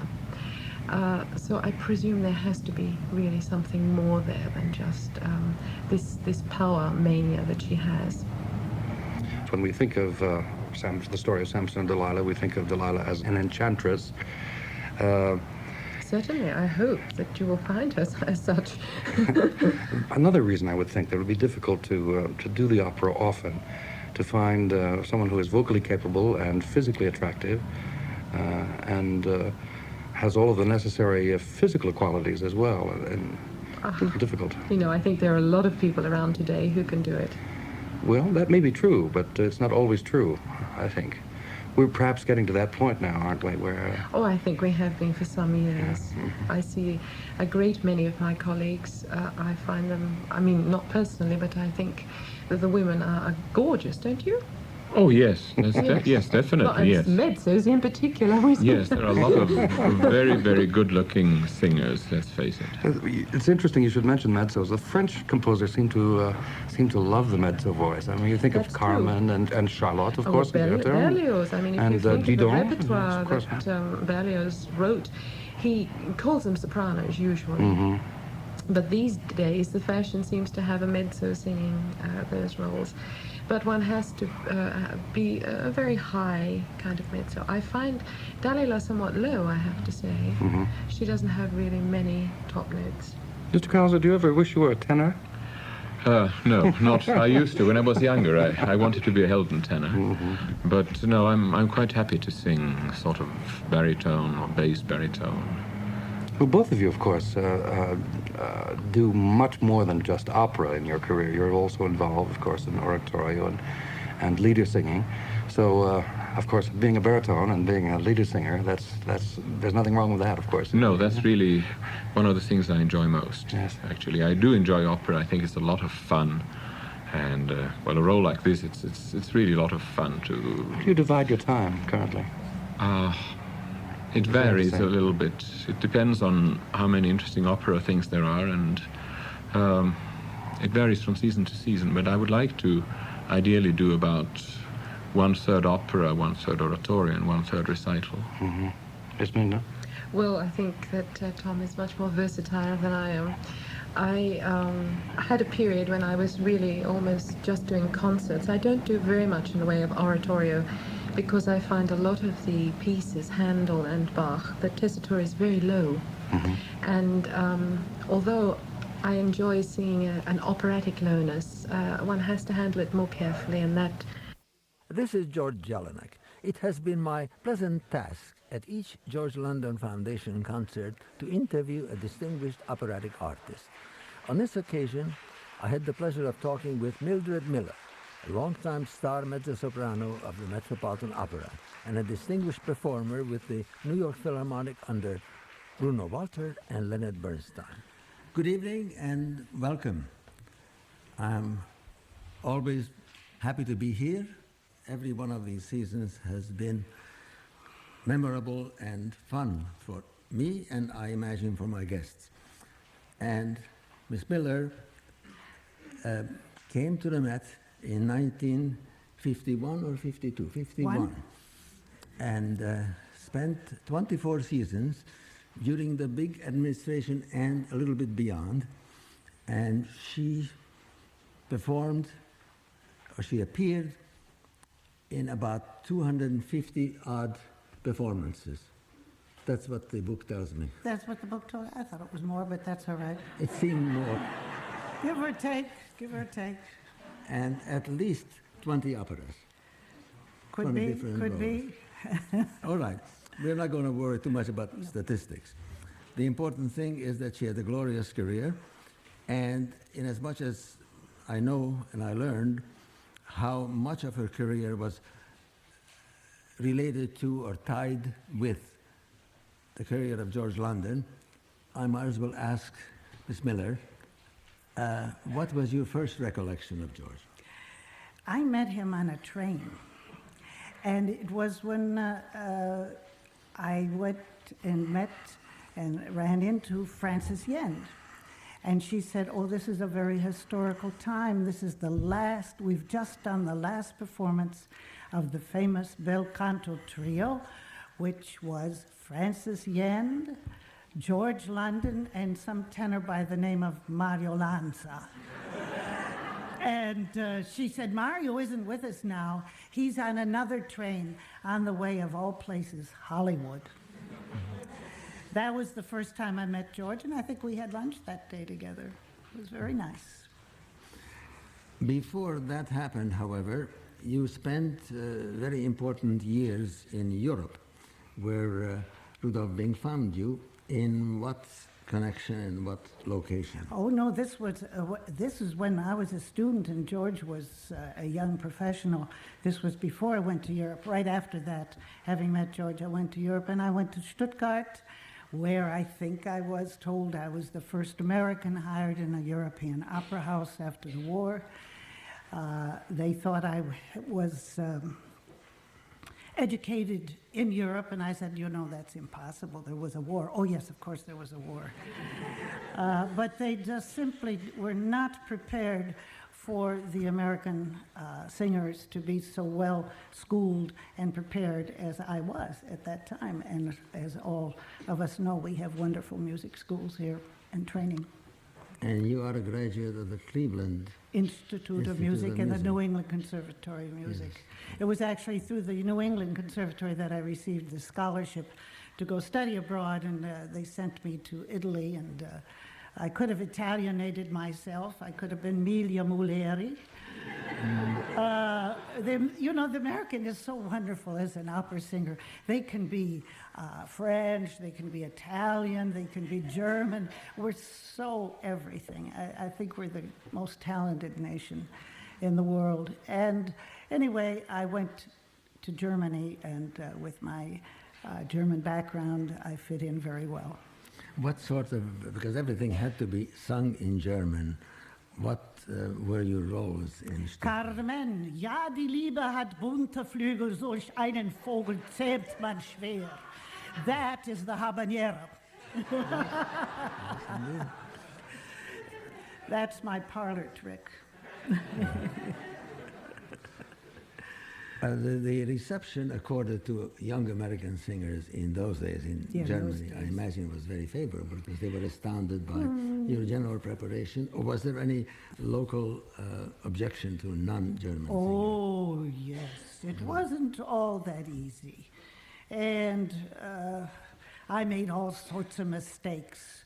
I came to rehearsal and for goodness sakes, I didn't introduce myself. I thought the director would introduce me. I was the only new one, and I was a foreigner at that. So there were a lot of difficulties there at first. They weren't ready to accept it, but of course now they really... well, actually, right now, I don't think that they need the American artist as much as they did then. They probably have less theaters and perhaps a more constricted repertoire. And also they have now their own young people, their own generation, which they have now trained. But they wanted opera, they wanted to continue on with their cultural love of the music and opera. And they had all these holes, especially for the men. Well, and tell me, how did this former European named Rudolf Bing find you?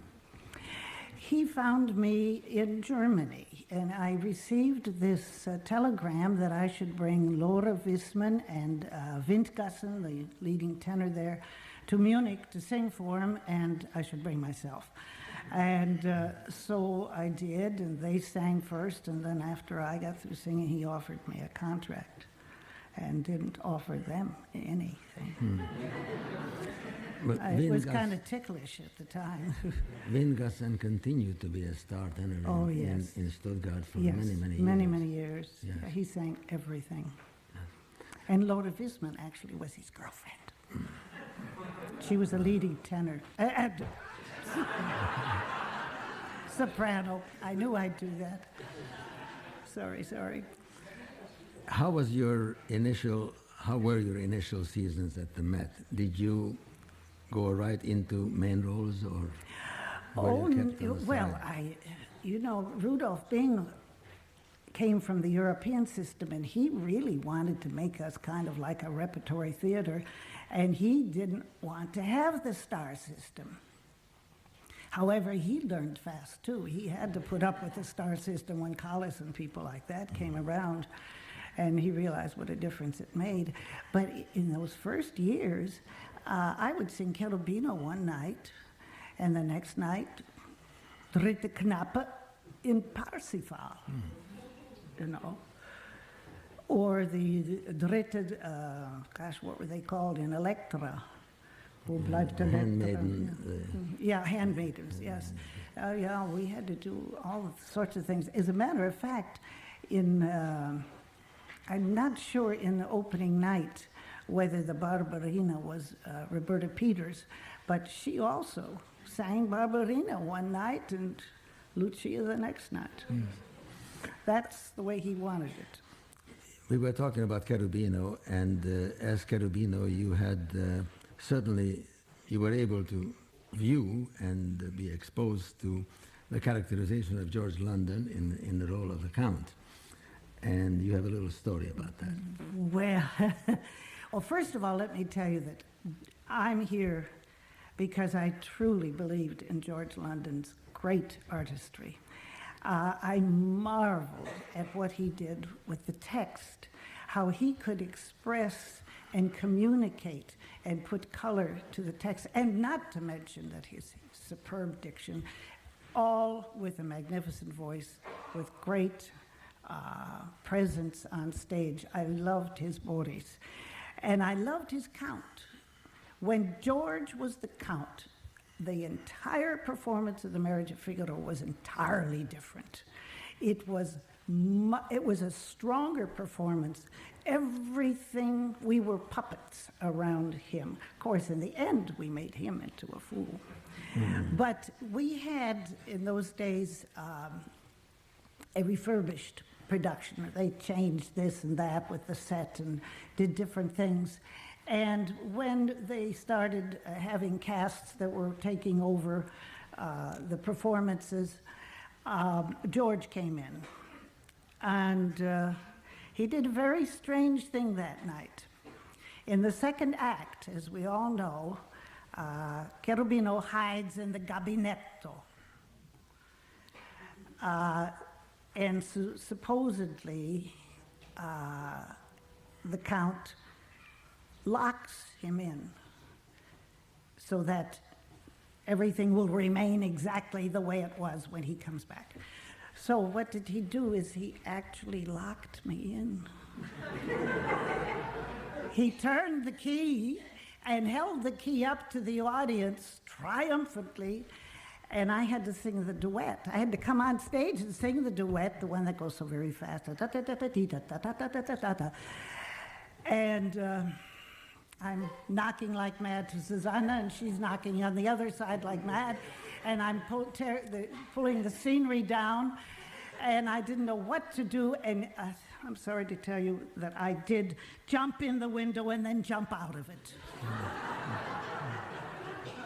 That was George. I imagine that that authority that he suggested as a count, I mean, it had to be because he had to represent the true aristocrat, and in those days it had to be a chief of his domain. And yes. There was no interference or no counter opinion. But you also mentioned that you admired his Boris. Do you think some of that autocratic Russian element entered into his Count? Well, he could always be very mean on stage, very strong. He was a superb actor who had great strength of character on the stage. It was always a pleasure, always a pleasure. You told me outside before we came in that Cherubino, apart from Cherubino, Octavian was one of your favorite roles. Can you I am a very fortunate person because it was my obsession, my love. Everything that I wanted to do in life was to sing Octavian. And I did. And I sang it at the Met several times. And also sang it with Schwarzkopf, which was an incredible experience because each performance was different. And I told her that. One performance, I was absolutely wiped out after the second act.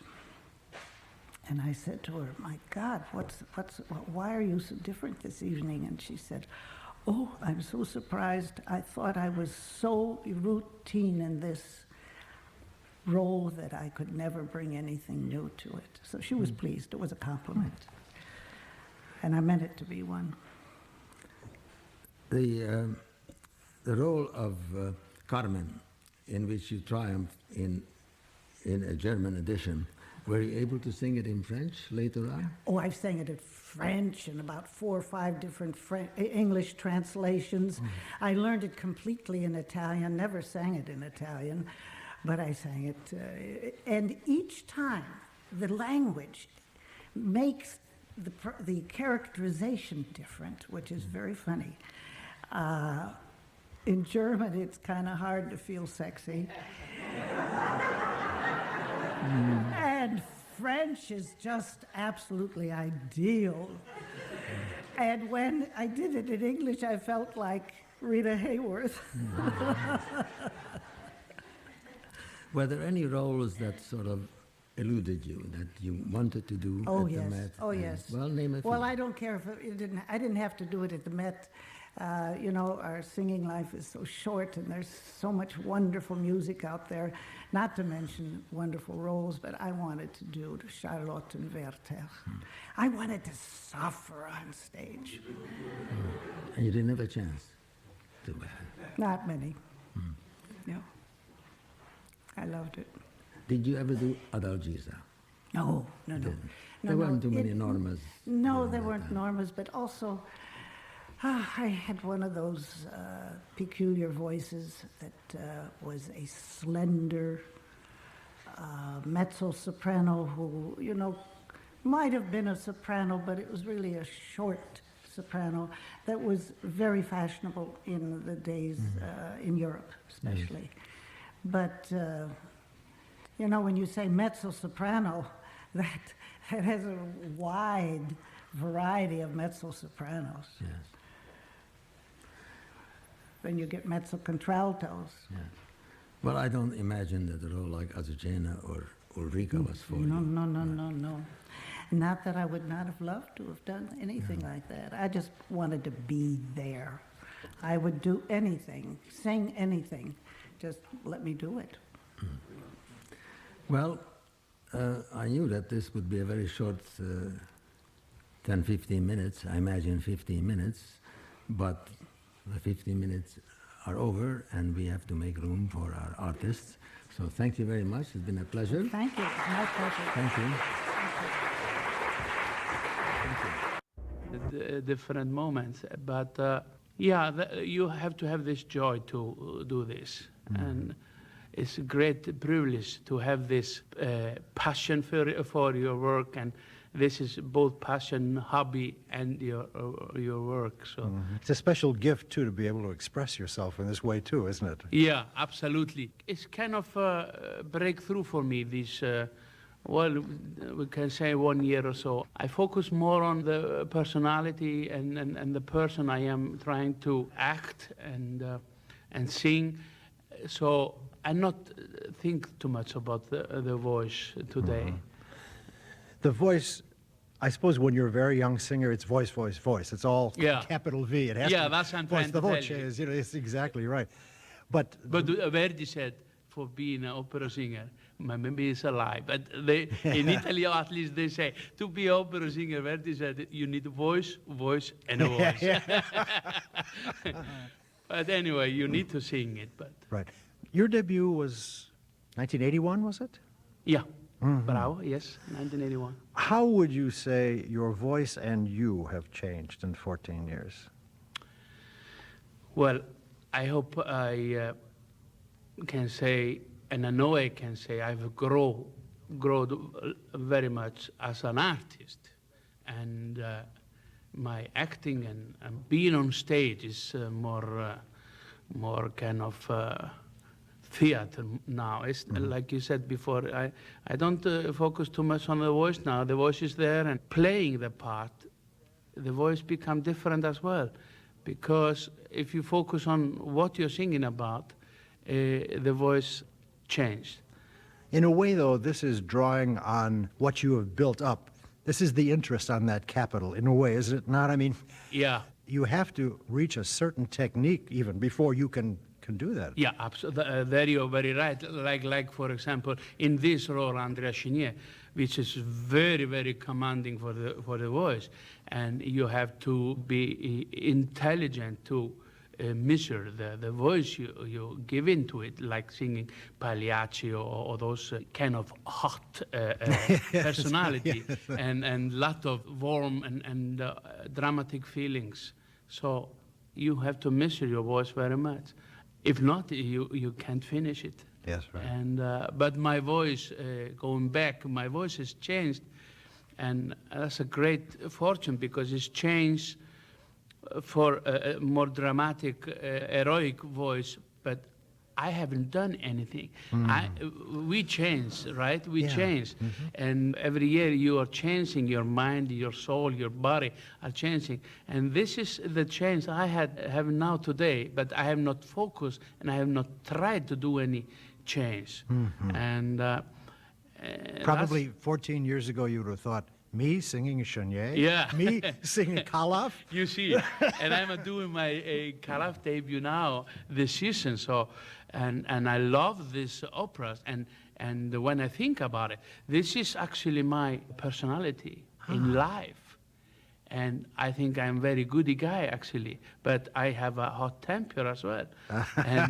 and that's why I love Andrea that much. Mm-hmm. And I have to give Maestro Bartoletti great credit, because actually when I start to work on this part, I saw it like more bitterness and more angry personality. And he looked at this aristocrat and this upper class people, how they behave and how much they spend. And he looked at the people dying on the street. But then when I met Maestro, he told me, Kristján, be poetic, be a poet, and focus on that part, and that will soften your voice.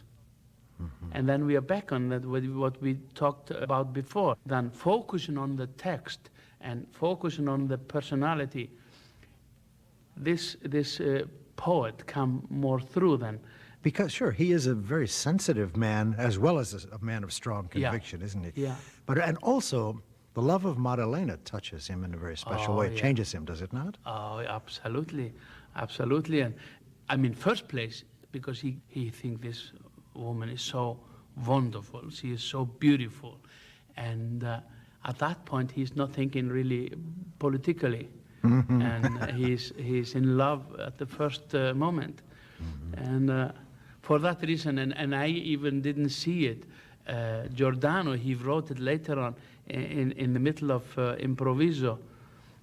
The people, they are not so excited and shocked about what I said, but how I say it. How you say it, You see? And he said they are shocked about this beauty of this word and beauty of the voice and how we say it. And this is something Bruno have been working on with me now a couple of weeks. I wonder if in that moment when he sings that, he's discovering more about love himself as he says this and as he sees Maddalena. Yeah, I'm sure this is this very good point. I am sure that this is something new for himself. And he is shocked. What is going on inside myself, you see? Real love, capital L, and personal. Very personal. Yeah. Absolutely. Speaking about personal, the personal life of Kristján JÓHANNSSON, you are not only married, you have 4 children now, I believe, do you not? And this, you say, is bringing a change in Kristján JÓHANNSSON, the man. Great deal, great deal. I love opera and I love being in theater, and as I said before, I think this is a great privilege. But I love my family and my children deeply, and I'm sure it's very important for us as an artist. The world goes very fast, and the year is like a day almost. I think it's very important for us going from Europe to America, from this theater to other, knowing somebody, or they are with you, or somebody are waiting for you, and you can have this very natural feeling and family and love and be loved. And I think that's very important. In addition to which, you say you're taking a little more time for yourself, to take actually some vacation time of some length, which for this kind of love, this kind of interaction with family, and also that in itself and the sheer time away from art all the time is refreshing too, is it not? Absolutely, from the stress. And well, you know, I come from 7 years study as a voice and music and theater. You can imagine you are broke, you have no money, and you jump on top of everything they give you. And in the first 5 years I was singing up to 90 performances a year. And the first one who really told me, Kristján, you need to cool down, you need to relax, because when you are relaxed and you're not tired, you're great. You could be even the greatest. but you're working too much. And that was Cavazzini, Gianandrea Cavazzini, Yes, right, which is probably the first who really discovered me. And he brought me to Scala, and I was there 4 seasons in a row. And I'm taking 2 or 3 months off now, next year, and I took good 2 months off this year, and I feel wonderful. Kristján, you can keep doing that as long as you keep coming back to Lyric Opera of Chicago. Yeah, I really hope As so. well. Thank you so much, Norman. It's great to see you again. Thank you And to so hear much. you. And thank you, Chicago. I'm happy to share this podium with Miss Lucine AMARA, who has had a distinguished and long career at the Metropolitan Opera. And I looked it up, and she has performed about 780 times, figure this out, at the house and on tour.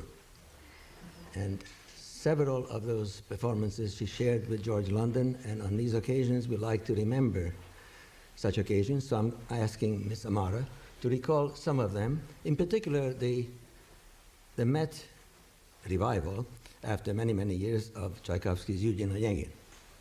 That's right, opening night in 1957. I remember. And it was really quite an evening, and of course we had problems with the English words because the translator or whoever wrote the words made it very difficult for singers to sing some of these phrases. So between George and myself, we rewrote a couple of phrases so it'd be easier to sing. But it really was an exciting performance, and I remember it so well. And the last scene with the snow coming down and all. And George was a great colleague to work with. He was really a marvelous singer and so intense and wonderful to work off of. So we had a great night and many, many performances of Eugene Onegin after that, too. Well, the great scene, the letter scene, is a very, very grateful, lengthy piece where the soprano has the stage to herself. Did you enjoy that? Yes, I did. And but some of the words, as I said, I did not enjoy singing. Like, though it destroy my soul, I swear it. Yes, yeah. I live my life. And really, they were peculiar words, but after a while, I had to just not think of them and just sing. Maybe it would have been better in Russian, really. Thank you, no. No, I mean, the Russians sing Russian well, but to have to learn Russian as an American, I had to sing a small role once in Snegurочка in San Francisco. Snow Maiden. Snow Maiden, and they had asked me to learn the title role in 3 weeks. And I said, thank you very much, I cannot handle this language in 3 weeks. So they gave me the maiden, the maid. And the line that I had to sing was Tam devushli prishli k depek knaginya prasit tvoyeyu pravi. Boy, that's a mouthful, I would say. And I'm happy that they did not do Eugene Onegin in Russian. I don't think I would have been able to sing it. But it has great moments, certainly for the soprano and the baritone. You may remember that Lenski was sung by Richard Tucker. Definitely. And he was great in it, but he didn't like the role, and he didn't like it for a very special reason. He said that, I don't like any opera where the tenor dies in the second act. Of course not. He wanted to beat into the end of the opera. If you have to die in the third act, like Lucia de Lammermoor, have a great dying scene. Right. Any other recollections of George? George? Definitely. He was a great Don Juan. We had many performances together of Don Giovanni. I sang Don Elvira. And, he was so sexy when he'd come on stage with those wonderful legs and the satin trousers and all. Oh, you just swooned. It was really great. And, of course, he was a wonderful count in Marriage of Figaro, which we did together. But the Don Giovanni was always a wonderful experience. You also recorded Verdi Requiem. Yes, that we did. Uh-huh. Any other operatic memorabilia or reminiscences, quite apart from connections with George London, of your own? My own? Well, there are many recollections. Shall I ask you about Mr. Bing, or shall I forget about it? Oh, well, yes, you can ask about Mr. Bing, because, after all, he brought me to the Metropolitan, as an apprentice artist. And when I wanted to go to Europe and sing, he said to me, "Why do you want to sing in Europe? Everybody in Europe wants to come to the Metropolitan and you're already here." I said, "Well, it would be a feather in your cap and mine if I would get international acclaim." And he said, "Why?" He said, "You're doing very well here. Why do you want to go to Europe?" But, and when I finally did get to Vienna, to Stuttgart, for a performance of Aida and Pagliacci, he said, "It seems that Vienna has a claim that you are coming, they're going to be there singing." He said, "How do you figure that?" He said, "You didn't ask me." Well, I wasn't under contract at that time, and I figured I could accept a few things because they didn't call me and say that we're renewing your contract, and I figured, well, they don't want me this season, so I can take anything I want. Well, he was very upset with me because he said, "After all, I've nurtured you. In fact, I was almost his property." Really, and I think I was one of the few artists that when Mr. Bing left in 1972, I was one of the few artists that had a 3-year contract with the Metropolitan when he left, because he wanted to be sure that I would stay. Of course, I was very dependent. You could call me in the middle of an opera and I'd step in. Just like the Forza del Destino one night, Martina was singing and we were backstage and listening, and Bobby Talander at that time was my voice teacher and manager, who since passed on, said, "She's not going to make it." I said, "What do you mean? She sounds fine." "She's not going to make it." Well, at the end of the Padre Guadiano scene, she went off stage and had a coughing fit, and Tony Pinto came running back and said, "You're on." I said, "What do you mean I'm on?" "Well, here's your cloak, put it on," and I had patent leather boots on, and I had a blouse on. I threw the blouse off and put the cloak on and ran out, and with no warm-up and anything, and I had to sing La Vergine degli Angeli and finished the opera. And that was so funny. Mrs. Arroyo was in the audience, says, "What happened? My daughter, a black girl, went off stage and a white girl came on."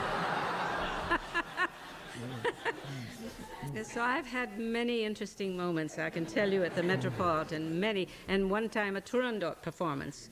I wanted to go out to dinner. If the phone doesn't ring by 8 o'clock, you feel you're safe, you don't have to go on.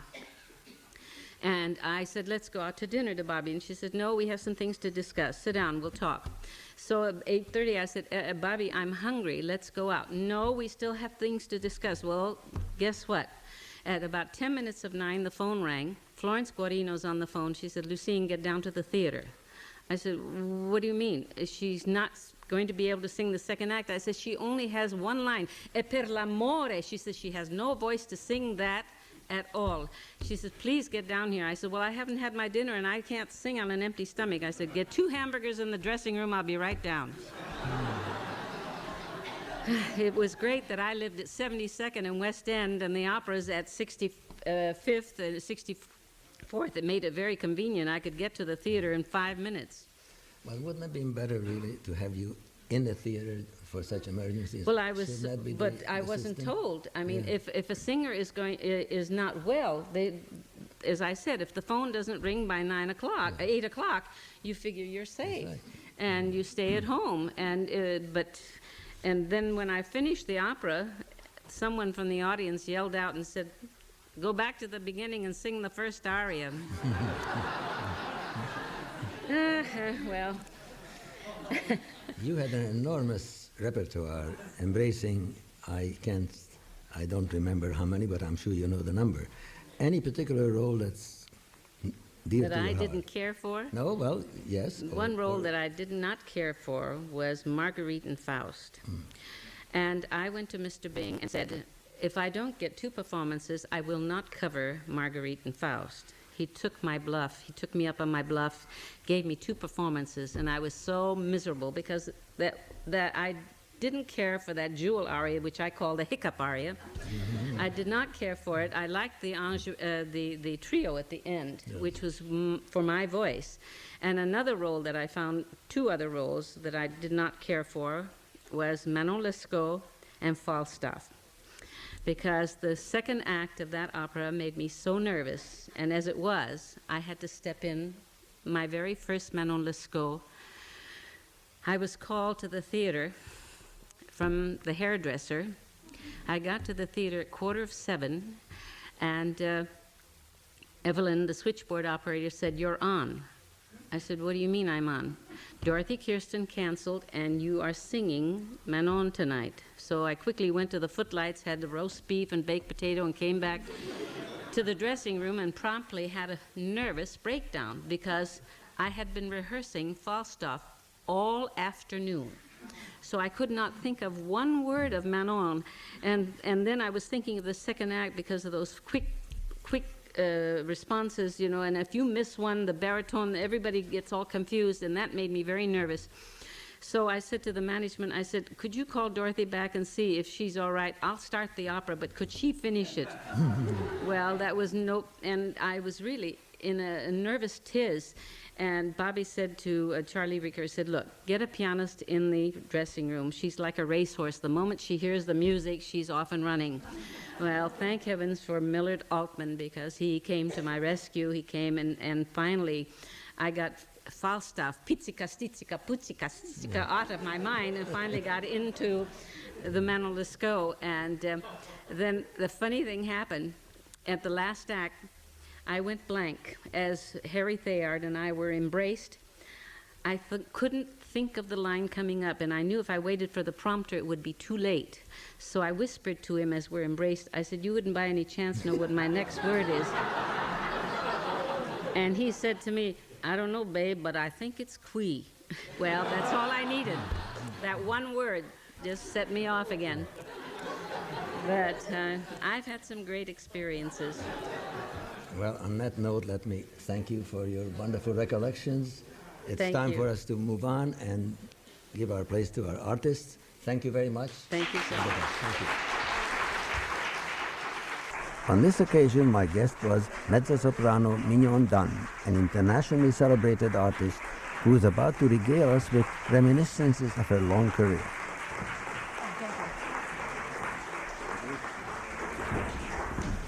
Good afternoon. This is, as you know, the last recital of the current season, and we are delighted to have Miss Mignon Dunn with us. I looked at her repertoire sometime last night, and it has absolutely no end to it. She spent about 32 years or 33 seasons something like that. At the Met. She is incidentally a student of a great Met mezzo star, Karim Branzel, of the era of Flagstad and Melchior and Schor. And why don't you tell us how?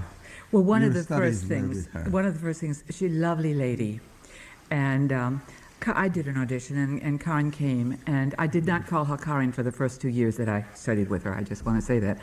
And I said, "Well, did they like it?" She said, "Yeah, darling, they liked it. I did not like it." But she was a very natural kind of a teacher, and I hope that it's my sort of credo too, that I think that singing is not a big secret, and it's not putting a Band-Aid on and, you know, you raise one foot and do this and that and so forth, and it's going to stick. It is a habit, and you have to keep working at it. And she was a very, very natural, wonderful lady, and it was very sweet, because when I got to do finally a Dalila at the Met, which was the old Met, she came, and she was very nervous, as one is for their students. I mean, that's where it is. And so she went into Frances Robin, and she said, "Frances," she said, "isn't alcohol wonderful?"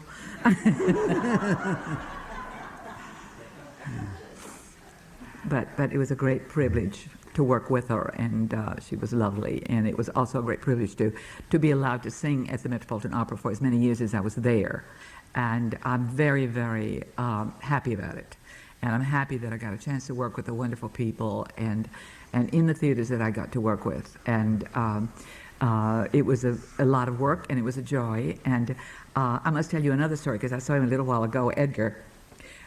We were doing the dialogues of the Carmelites in English, you know, Edgar Vincent. And I thought that I was, dotting all the I's and crossing all the T's, and I was very, very, very, very clear. And I came back, and Edgar said, not a word. So we had to go back to the drawing board and work some more.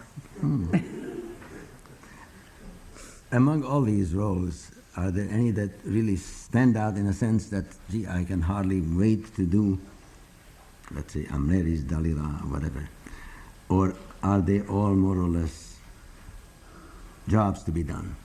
All of the above. All of the above. Yeah, I was always excited to do any of those parts, and I really drove them crazy at the Met to do the Dalila, which they finally gave me. But I was just as excited to do, I did a lot of maybe 400 Carmens in the beginning in about 4 languages, and but I was so excited to do Amneris, and I was so excited to do Azucena and the Frauenschatten or Salome or anything I was very excited to do and looked forward to it. And of course it was a lot of work, and it has to be a lot of work, but it was a great, I loved it. From the beginning, I would be so excited to get a new score and study it wherever, and it's an exciting profession. It's a demanding profession, but Were you a it's fast wonderful. learner? No. But I just went over it and over it and over it until I learned it, And I came to New York with my mother when I was 18 years old. And we came and we stayed at the Beekman Tower the first probably 3 nights. That's about all we could afford, 3 nights there. But I went out on the balcony and I thought, this is where I'm going to live. And I've never changed. I'm a New Yorker. I was born in Tennessee, but I'm a New Yorker. Absolutely. One of your great roles was Marina in Boris Godunov, and this is a role that did not come immediately to you. It came by way of the subsidiary roles. Yes. And this is as close as you came to sing or to share the stage with George London. Well, not really, because the first thing I did get to do, not at the Met, of course, but which was rather short because I'm very, very tall, and that's Niklaus in the Tales of Hoffmann, and that was out in regional opera, and I'm not going to say where, but he was absolutely wonderful and very kind, and very nice and he was so gorgeous, and he was so glamorous, and he sang so wonderfully, and he was such a great star. But he was also a terribly kind man, except they did the prologue and the epilogue. And in the epilogue, the person who was doing Stella possibly was the wrong choice. We don't quite know how that happened. But she had one line, and it was just one line, which she was supposed to deliver in French. And I'm not going to, I don't want to hurt any feelings, but it was just abysmal. It was just unbelievable. And George was very nice about it. And then he was a little less nice about it. And then he was not quite nice about it. And he also took her to one side, and he coached her, and he helped her. And finally, it never changed. So finally, George said, that's enough. We finish after the Antonia scene, which we did. We never did the epilogue. We didn't do it. But I debuted at the Met in The Nurse. When I first started, I got to say sí or no, or yes or no, or then it got to be those big parts, and then what happened, and then they would talk a long time. But I remember doing The Nurse, and George was doing the Boris, and this is totally true. You felt that man come on the stage. I mean, it was like you just got a cold chill down your back because he had this amazing presence on the stage, and whatever he did, and he said, and I will remember it right now, that when you're on the stage and you're working, that is sacred. And I know he always felt that way, and that was one of the reasons he was such a great, great, great performer, such a great actor, and such a great singer with an amazing technique, Well, from the vantage point of the nurse in Boris Godunov, when this mighty Tsar comes on the scene, I mean, this is an incredible pretty scary feeling. Very scary. And I think he made it he was unbelievable. Everybody would be scared because that's part of it. But I mean, he was an amazing mandrika, and I remember now, that was the one I forgot, because I did The Mother. You know, I was always doing mothers and wicked women and things like that, all those good parts, but I enjoy them. But he was a very glamorous, wonderful mandrika, and I can't remember anything that wasn't just blown away by what he did.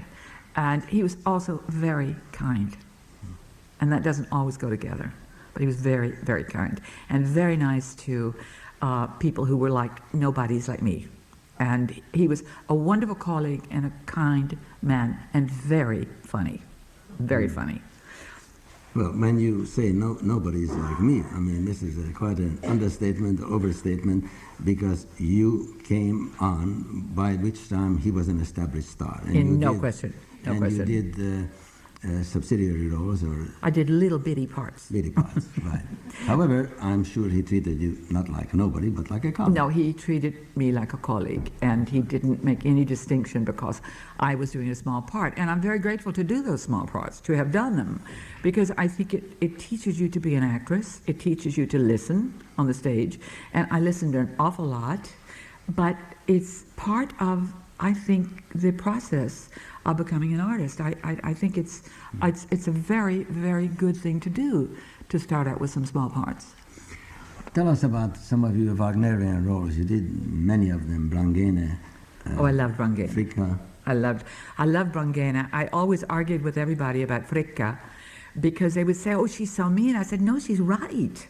Yes. And that's awful. I mean, you know, people who are very right sometimes are very unpleasant. But she was right. She really was. I loved very much Valtraute. And I never got through it dry-eyed. I don't know, by the last 3 pages, I couldn't see the conductor, and I said, "No, you can't do this. You can't be that subjective. You have to keep sort of objective and remember that you're on the stage and you mustn't do that." And every night I was just in tears, and I couldn't help it. And I would pretty well end up Aida that way, Amneris that way too, at the end of the judgment scene. I don't know. There's some roles that you just cannot lose that feeling. You can't get objective about it, you know. So, but I love the Wagner, I love the Strauss, I love the Verdi. I think Strauss and Verdi are great voice teachers, and I think that you sing everything. I mean, with the same kind of voice. You don't thicken it or do it differently from Italian roles. You don't do Wagner differently than Italian roles vocally, you know. And I loved it, and I love the text, and I love the play, and I love the drama of Wagner and of Strauss and of Verdi and most of them. I don't recall too many, if indeed any, Mozart roles in your repertoire. No, I couldn't. I didn't. You were no Cherubina, in other words. I did Cherubina at the Amato Opera Theater in the Village, and I was as tall as everybody on the stage.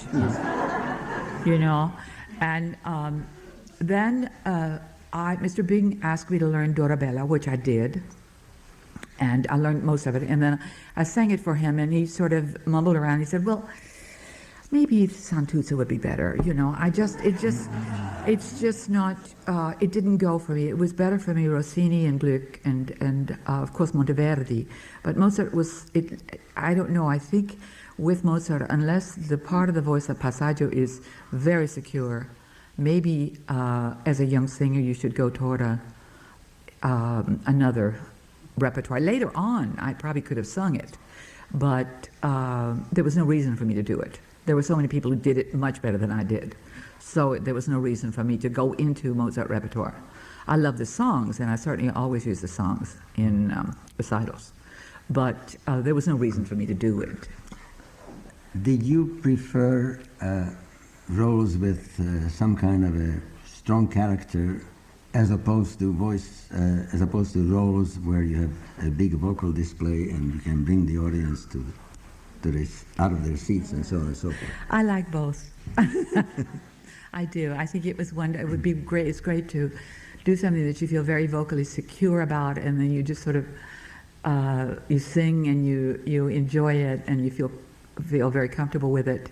And on the other hand, I love those dramatic parts. I love a lot of the Strauss, and I love But I think every part is a dramatic part and should be a dramatic part and should always be done with energy and commitment. But there are times in every opera, there's no question about this, that every opera, every song, that you just have to think vocally and you just have to see those notes up ahead of you and say, look, I've got this coming up and this is what I'm going to do. I mean, you know, Trovatore,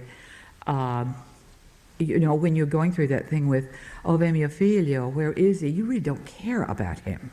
You were thinking about the B flat at the end of the opera. And you're not really thinking about whether they cut his head off or not, but it is the truth. So I think there are places in every opera that they're just vocal. Well, I'm sure as a true and committed artist, you made the most of even the dullest dramatic roles. And well, I you were about to tried. say something. No, I tried. No, I tried. I really tried. I always loved it, and I always loved the theater part of it. And it would have been, it's very hard for me to divorce one from, you know, to separate one from the other. And as a kind of a personal postlude, I should add that I remember you as a very, very sexy Dalila. And it's one of my very nice personal memories. Thank you very much. I'm going to smile.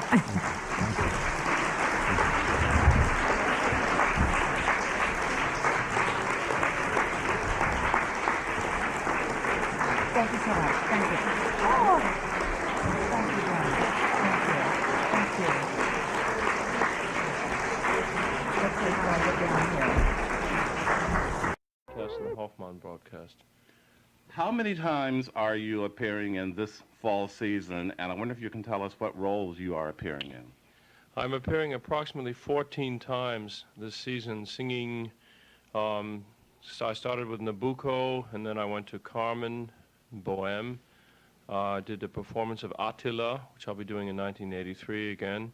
From there, let's see what's left. I do Rigoletto next month, and I do Tosca in Los Angeles for the company. Well, that's quite a variety, and I think it's a good starting point for our topic of discussion this evening, which is the tenor voice and how it is treated by various different composers. And I think, let me ask you first, how many roles do you have in your repertoire? About 65 roles. Some of them have long since been forgotten, but I've sung about that many operas. We did a large number of modern operas in Germany when I was there in various theaters. Usually they were done 4 or 5 times and then forgotten. I must have 5 or 6 of those that have remained somewhere in my past. And I know that you sing also in French, German, and Italian, am I correct? That's correct, and I try always to do those things in the original language. I sang a lot in Germany, a lot of course, Verdi and Puccini, which I do, most of the Mozart roles, some Strauss, which was suitable for me. Strauss mainly wrote for much heavier voices, for so-called Helden tenor voices, but the lyric roles I've done. I did Leucippus and Daphne, which is the main lyric role. I've sung the Italian tenor Rosenkavalier. The one thing that you mentioned there that surprised me is Mozart, because I don't think we've heard you in Mozart at the City Opera, and I wonder, are those the roles that you might have dropped from your repertoire? Not really. I just found myself not singing them. I'm very much looking forward to doing another Tamino, and certainly would be interested in doing Così again. One I haven't done, which interests me, would be Tito's, Clemenza di Tito. I'd like to try that sometime. That's interesting, because I would not consider that one of my favorite Mozart tenor roles. But I wouldn't either, but I'm fascinated by it. Let's start with Verdi, because I think more than any other composer, Verdi treats the voice differently at various stages of his career. When he was young, the tenor seemed to be a youthful lyric tenor voice that almost had to be able to sing coloratura. Then as in his middle period, the tenor voice that he wrote for was a little bit dramatic, and then as he matured, at the very end it was Otello. And I wonder if you can tell us, Riccardo, some of the Verdi roles that you sing and how you see them. Well, I started out at the very lyric end of the Verdi repertoire. I think my first Verdi role was Falstaff, followed shortly thereafter by Rigoletto. And the Falstaff I don't sing anymore, the Rigoletto I still do. I've sung a lot of Verdi. I've sung most of the operas which are put on, except for obviously for Otello and Aida, neither of which I've sung. But I've sung Forza and Ballo in Maschera. I've done often. Macbeth. I've done.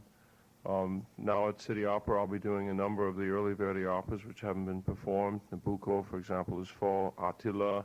Next spring, the new production of an early Verdi opera is going to be Lombardi, and I'm doing the leading tenor role in that.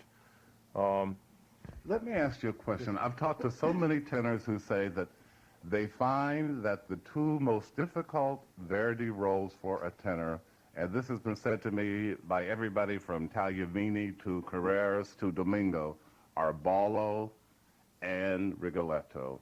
And I think that Domingo said that he would never sing Rigoletto on a moment's notice. You have to absolutely be in perfectly good voice, and to say Ballo takes everything for a tenor. I think that's very true. I think Ballo in many ways is the key Verdi role because it incorporates the elements of the early Verdi and the later Verdi, and a tenor voice for Ballo has to be a very special thing, I think. It has to be a real pure lyric tenor voice, which can negotiate the light passages, which are very similar to Traviata and things of that sort, and also have the power when the moment comes to really be able to turn it on, which is a sort of a characteristic of late Verdi operas. Ballo really is a very serious role for the tenor, and it's a wonderful role in giving a tenor an enormous opportunity to show all he can do with his voice.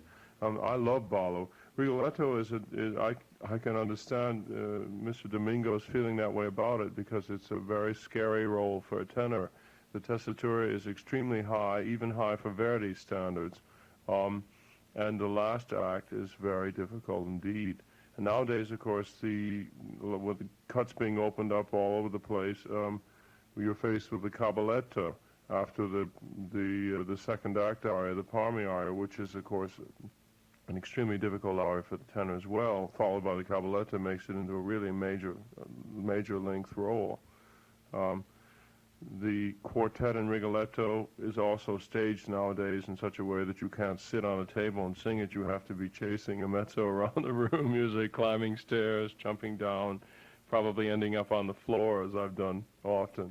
So that singing is no longer the only element, and perhaps not even the primary element in the way these operas are now done. You know, several sopranos have said that they have felt that one soprano could sing all the Verdi heroines, which I basically disagree with. Maybe one soprano could sing all the notes, but certainly they wouldn't be ideal in every way. How do you feel about a tenor? Do you feel there is any tenor that could sing all the Verdi leading roles? Well, again, I think there certainly are tenors who can sing all the notes, and I suppose the advent of recordings has made this even more feasible for people because it's perfectly, you can do things in the studio which you can't do on a stage. I doubt if any tenor can sing all of the Verdi roles. Perhaps Mr. Domingo comes the closest to being able to do that, because he has so many wonderful sides to his talent.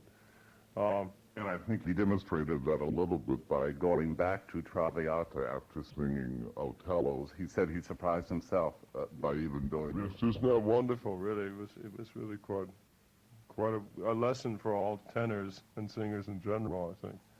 Let's go on to Puccini, because Puccini is always described as being in love with his sopranos and giving all the leading roles to his sopranos. And almost all of his operas, with a very few exceptions, are titled for the female lead. I mean, of course, there is Gianni Schicchi and Il Tabarro, but most of his operas, Tosca and all that, are written in terms of the leading female role.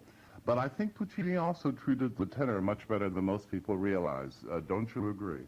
I certainly do.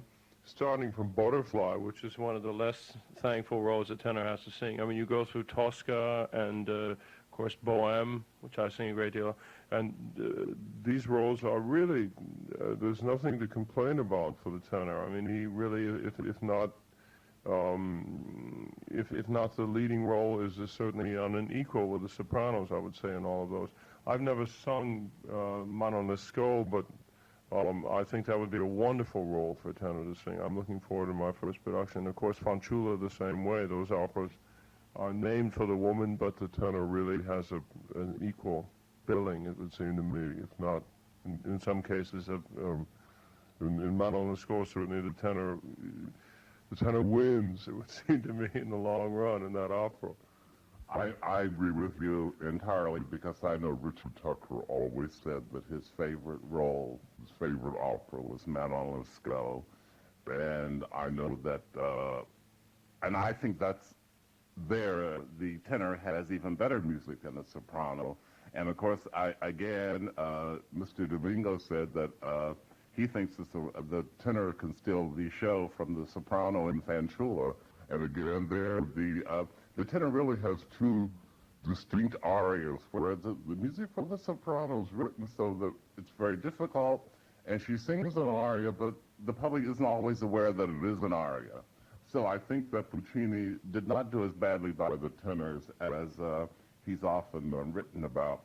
I think we're going to pause here in our discussion with Riccardo CALLEO and ask him to name a tenor or an aria that we might play for our musical pause. Well, Bill, if you have an aria by Ariano Pertile, a tenor, who I understand is not so well known in this country as he is in Europe, I would love to hear one of those if you have it. I'm almost sure we do, and I have a feeling it might be Otello, so we will pause for a few brief seconds. We are now back talking about the tenor voice with Riccardo CALLEO, leading tenor of the New York City Opera. And let's move on to French opera, Riccardo, because I know that you do a lot of French opera, particularly Carmen. Is it true that many French tenor roles are written for the lyric voice and the dramatic voice together in the same opera? Yes, I think that's really is a characteristic of French writing for the tenor voice. The tenor was apparently expected to do many things that perhaps Italian tenors are no longer expected to do. The voix mixte, for example, is a way of approaching high notes and of a certain upper middle part of the voice, and almost a falsetto, but not really. It's a connected falsetto so that it can be swelled and diminished and so on. And of course you have in Manon the difference between the rev and the Affrier du Cimage, which is a very dramatic moment in the opera, and then you have this very light singing, all of which a tenor should be able to do, but it's difficult, you know. You have that in Carmen again, don't you? You have that, in, of course, in the first act duet in Carmen, which, and Carmen's a wonderful role for the tenor. I mean, it's, a lot of tenors say, oh, Carmen is dangerous because it's so low, and it's true, it is dangerous because it's very much in the middle of the voice, and for lyric tenors it tends to drag down make the middle too thick, and then they have trouble on the top later. But if one can sing the role without damage, it's a wonderful occasion for the tenor to do, because it's practically the only role in the piece also in Carmen which goes somewhere, which develops as a person. Don José starts out as this young man, and he ends the opera, a young man with Michaela in the duet, and he's trying to do the best thing, and he ends the opera murdering a woman and going completely berserk. What other opera can you think of that where a tenor has a chance to do such a thing? You know, that's absolutely true, and the Metropolitan Opera took this position when they last revived Carmen. It opened during the prelude with Don José on stage alone, and Don José is the character that changes most between the acts. Carmen doesn't. She stays the same throughout the opera. And this problem we talked about with Manon, you have it again in Carmen with the flower song, which is lyric. Then you have Act 3, which is very dramatic, you know. Yes, yeah. Also, Manon, the Deguerre is a very sympathetic character, and Manon is not so sympathetic. And it's again French opera in that sense is very wonderful to sing, and I certainly would want to do more and more of it. I do so far just, let's see, I've done. I started out doing L'Heure Espagnole once. I don't do that anymore, but I do Hoffmann and Carmen and Manon a great deal, and I'm very anxious to add Romeo and Werther to my repertoire. Those are my plans for the near future, and that. Speaking of Werther, we had Ferruccio Tagliavini on several months ago, and he commented that he liked Massenet, and particularly the role of Werther, because Massenet writes the music so that the top notes come very easily. In other words, he prepares you to take the top notes, Tagliavini said, with what he called easy facility. He says, whereas in Verdi, you'll be singing on all at once, Verdi will throw in a top note that's exposed, and you don't have time to prepare for it. Have you noticed this? No, I find that very strange. I think Verdi writes very well for the voice in terms of preparation. He makes you sing in a tessitura which forces you, more or less, to sing in a compact way, so that when your top approaches, it's very easy to do it. I don't have any trouble with singing top notes in Massenet either, but I hadn't thought of it that way. That's something I have to go back and think about, but I don't think that I would say that about Verdi. I would say Verdi, for me, all the great advancements that I've made in my singing, I've made through singing Verdi. It's very interesting, in Europe, particularly in Germany and Austria, people tend to think that Mozart is excellent for the voice. They tend to say a young singer should only sing Mozart, and once you can do this very well, then you have the key to singing. Well, obviously that's not true, because Mozart has a very short extension, at least for the tenor voice it does anyway, and the dynamics also required are very limited, whereas Verdi, in Italy, people are taught to sing Bellini Donizetti first, and then Verdi, and then Puccini, and then Mozart. And then French opera, of course, is a side issue in the whole thing. But I think Verdi really, in many ways, for today's singers in big houses, is the person to study and work on in order to perfect your technique for doing practically anything. You commented earlier on Strauss, and I feel that this is one composer who really must not have liked tenors. I think what he does to him in Rosenkavalier is a little cruel, because it's always cast with the leading tenor, but you're cut off the second time you start your aria. And you mentioned Daphne, and I think both of those roles are rather cruel for the tenor in that opera. I don't know, do you find Strauss agreeable in any way? Well, he certainly didn't like tenors very much, or he wrote for them in making them into almost comic figures. I mean, I don't have any trouble with the character of the Italian tenor in Rosenkavalier, because I really think it's supposed to be a joke, and if it's done that way, then it seems to me that it's a very funny thing to do. Daphne, Leucippus in Daphne is a very difficult role. It's a second role. There's a Helden tenor role, Apollo, which is probably the most difficult role ever written for the tenor voice.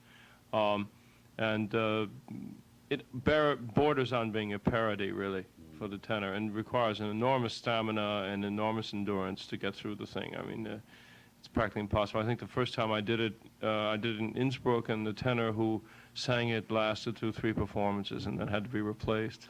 I think this is the reason why we don't hear Daphne very often. I know sopranos love to sing the opera, and the music is quite lovely, but you can tell it's difficult. Yes. We haven't mentioned Wagner, and of course, you had a lot of your training in Europe, in German-speaking countries, and I wonder, do you have any plans at all for the Wagner repertoire? No immediate plans. I feel that to sing Wagner, for me, well, I do the lyric roles. I do the Steuermann. I would probably do Eric now in The Flying Dutchman. That should be very easy for me to do. But the more serious roles, even starting with Lohengrin, I feel would take too much, would make my voice too heavy in the middle, and probably would mean that I'd have to give up things that I love to do, like Rigolettos, again, which is a role we've talked about earlier. It requires you to be in very good shape. And I just know some of my older colleagues have commented on this. Gedda, for example, has said that he sang Lohengrin and gave it up immediately, wouldn't do it again, because of the fact that it's so dangerous in this sense. And yet I feel, and I think Chandra Konya always made this point, that Lohengrin can and should be sung in an Italianate style. Definitely, but it's just that the main emphasis is in the middle voice, and so you lose and you have to produce a certain push. You have to produce a certain quality of voice. To do that means that you thicken your voice in the middle, and then it's difficult to get back again, unless you have it by nature, and there don't seem to be very many people around who do that naturally.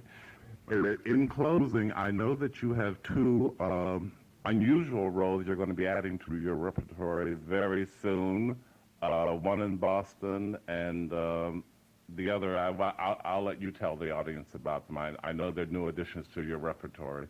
I think one is Goyescos, and the other is Of Mice and Men. That's right. Goyescos I do in January in Boston. Mice and Men I do next June in Miami, with the Miami Opera Company. It will be my first time I do any Carlisle Floyd, and I'm very excited about it.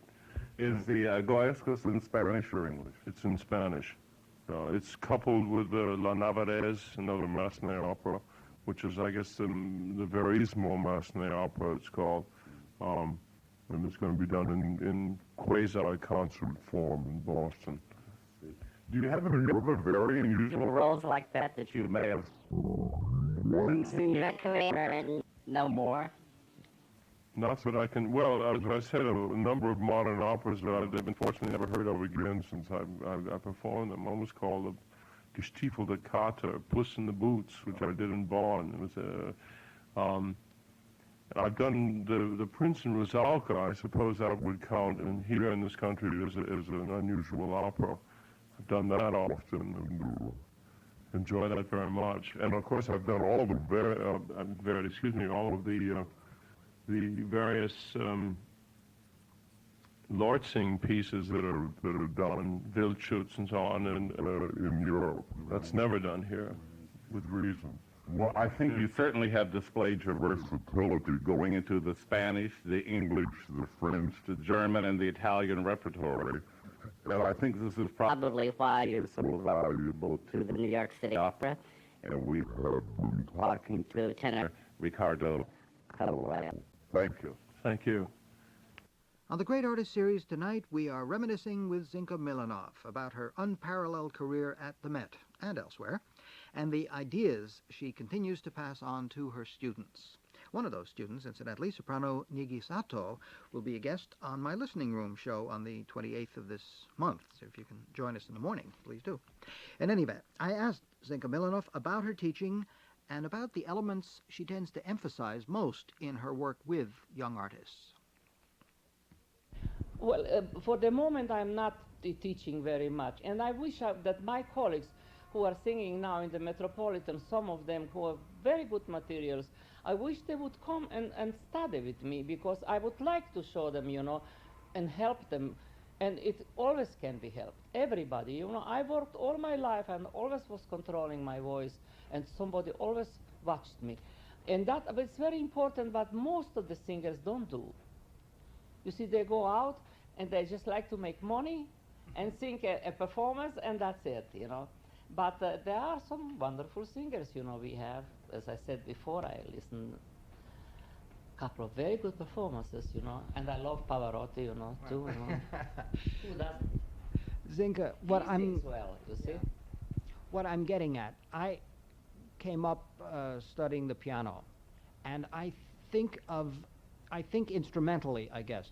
And when a pianist or a violinist or a cellist or whatever gets to be 22, 3, 4, when he begins his professional life, Yes. under normal circumstances, he does not anymore take lessons. He may play his program over once in a while, but that's as far as it goes. That's the answer on what I Well, said but before. why do singers, why are they different? Why do they need coaching? Why did you say, you one of the greatest artists ever, why did you need to be... You don't want me to be naughty. Why not? Well, this is always up to the character of a person, up to the mentality, and they feel they are ready, and they feel they don't want to study. And some people are afraid to study, to be told that they have to do this or that. So they don't want help. What did you do Or in they your have a career? teacher who is telling the person, you know, the tenor or to a soprano or a mezzo soprano, everything what they like to hear. You see? Let's go back to your own what I'm situation. talking about? I do, but go back to your own situation. At the height of your career, Yes. were you studying? Were you coaching? Were you working with someone? Always. Always. I had my brother who was watching my voice all my life, you know. He was older. Unfortunately, he died. And after that, I stopped singing, you know. 2 years after that, I stopped singing. And I must say, you know, that was very, very sad. And but it was a great thing to have him, you know. Not everybody has that. My brother was musician, pianist, composer, and special good coach. And he was watching me. Many times he came, watch out, Zinka, don't do that or this, that, you know, don't be too wild or something, you know, because sometimes you are tempted on the stage, especially in Aida or, you know, and if you have something very difficult to sing, for instance, an aria, like for instance Nile aria, you have many soprano who they don't want to sing Aida just for that Nile aria, for that famous high C. You know, but I don't think that the high C is only important. Important is also the middle of the aria. Everything is important. That's what is a real artistry. You know, when you watch every tone, every phrase, every bar. You know, that's. Now, how can you watch every tone, every phrase, every bar, and at the same time be a personage, be a character on stage, act a part, and run up and dance and whatever else? You have to be born for it, you know. That you have to be born for it, you know. That you have to be born to be a singer, or to be an artist, violinist, or whoever it is, you know. So that must be you. That is the personality, you know. So that also is very important. When you have a difficult aria or a difficult phrase, you have to watch before. Naturally, you can't move, you know. And when you come out and you sing "O Patria Mia," there is not much to do. Or when you have the Trovatore, for instance, you know, when you come out and sing "D'amor sulari rosé," you know, there is nothing you have to do. You just stay and give the best you can vocally, because there is nothing. The more you move, the worse it is. There is nothing you have to do. You know, you just have to sing beautiful.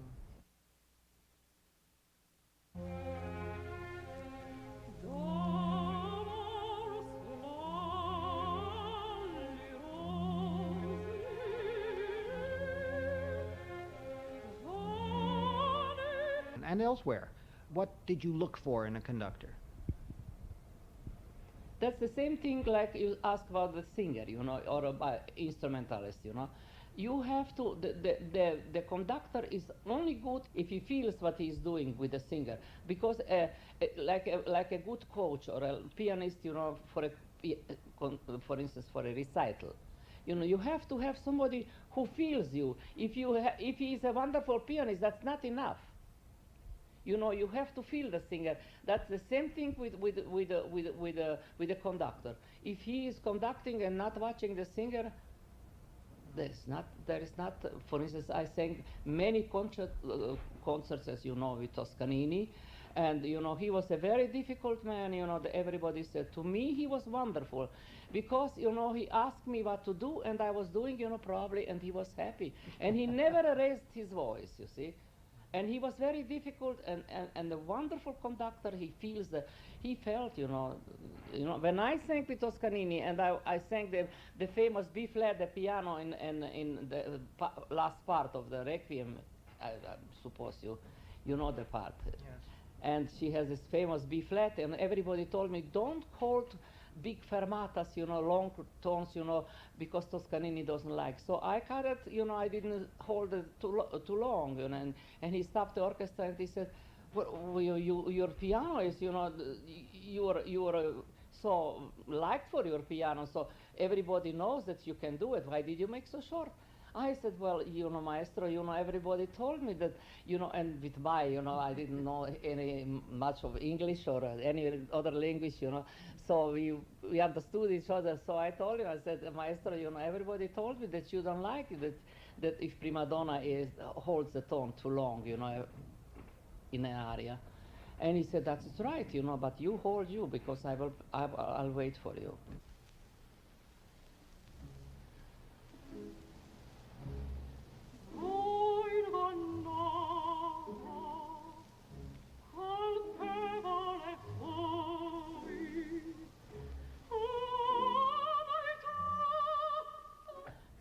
Scandals, let's say, you know. No, I did not. I must say, you know, I was in my approach always very modest, and I think this is a big virtue to be modest, you know, and that's why I always studied and I worked, and I was a purist, you know. I believed in beauty, you know, of singing, you know, and this was my way of doing it, you know. And we, unfortunately, during my career too, but right now, you know, you don't hear so much anywhere this kind of beautiful singing anymore. Here and there, you know, you hear a performance of Pavarotti, who sings beautiful, and he also, look at him, when he has a big aria, nothing bothers him, you know. If somebody moves, he goes and he stays in his way, puts his hands together and sings the whole aria without moving, without doing anything. And I tell you, a vocal personality is much more important, I would say, vocal message. That's what makes a good singing, you know, I mean, approach to the public. So do you think that the modern trend toward, well, let's say, more acting and more dramatic stage presence and all of that has detracted from the art of singing itself? The dramatic does not come from lots of movement on the stage, you know. The real approach to the public, it's much more important if you give a vocal. That's why I'm mentioning Pavarotti, because when he has something to sing, you know, and when he has to approach a big aria, you know, he watches himself, you know, and he says, here I am, and here I'm going to give you my best. And that's the way it should be. Vocal message is very important. That comes first. And then comes movements. They can say whatever. I remember I had all kinds of critics, you know. They said that, you know, I didn't move too much. I don't believe in the way of acting they used to do in the old age. I mean, many years back. I would not accept that. Sometimes get away with acting if you can do vocal good job, you know. The whole thing has to be combined, you know, naturally. But if you act too much, the phrasing cannot come, especially if it's something difficult. You have to watch your breath. You have to watch your, the whole phrase, you know. You cannot cut in the middle in account of you running around or doing too much, you know, and cut off a phrase in the middle or something like that, you know. We have to, naturally, you have to have experience, you have to love what you do, and you have to be smart when you do your job. If you are throwing out the gold through the window, it's not good. How much of the smartness that you just referred to is in the hands of the singer, and how much is given over to the conductor and the stage director and all of the other people who are involved? You have to be your guardian of your own smartness. Of course. There are lots of times, you know, that the orchestra is too loud. And when I started to sing in the Metropolitan, you know, when Mr. Wodansky was the one who engaged me in Europe, and I was frightened, of course, you know, this is without any question. But he had a feeling that I was trying to give more than I have. And he says, you sing the way you usually sing. Don't give more. Don't be afraid of the big house, or don't be afraid of the orchestra. You just do your job the way you always do. Don't force. Don't be impressed by the big house, you know. And that's what sometimes people do. Maybe because they feel that. I feel the more you force, the voice doesn't carry over the footlight. A most beautiful small piano comes, you know, well focused, you know, this comes, you know, out in the house like a bell. But it has to be well done, you know. Zinka, A what, real good piano. for a non-vocalist like me, what do you mean by focused? How do you, we understand it when we hear it, whether it's clear or fuzzy, but in terms of producing, in terms of singing a tune, how would you tell somebody to focus it? Well, you have to show it. That's why when I am giving lessons, you know, I'm showing how to do it, you know, because I don't believe in master classes. You don't? Personally, I don't.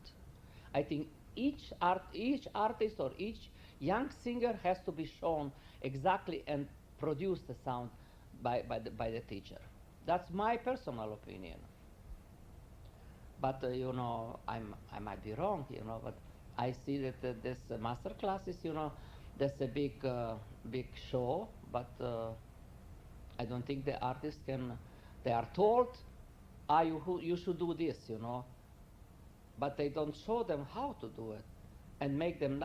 You know, some people have tremolo in the voice, so vibrato, and that has to be, you know, erased. You see, this is very important. This is breath control and big job. And each one of these elements has to be personalized. It has to be focused on the particular person, particular singer. Yes. I had lots of singers, you know, young singers when I was in the Curtis Institute, you know, and they were good voices, very good voices, and I was very impressed, and I wanted to show them, you know. So I said, come and you know, it took me 2 years to one singer who had the most beautiful voice, you know, 2 years, you know, to get out of the throat, you know, the tremolo she had. 2 years. Sometimes, you know, I was so tired, you know, that I couldn't have my dinner. It's very hard job. And the teacher said, don't work like that, you know.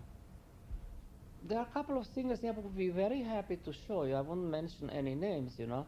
They have good voices, but they don't use the way they should sing, you know. I mean, they don't use the voice.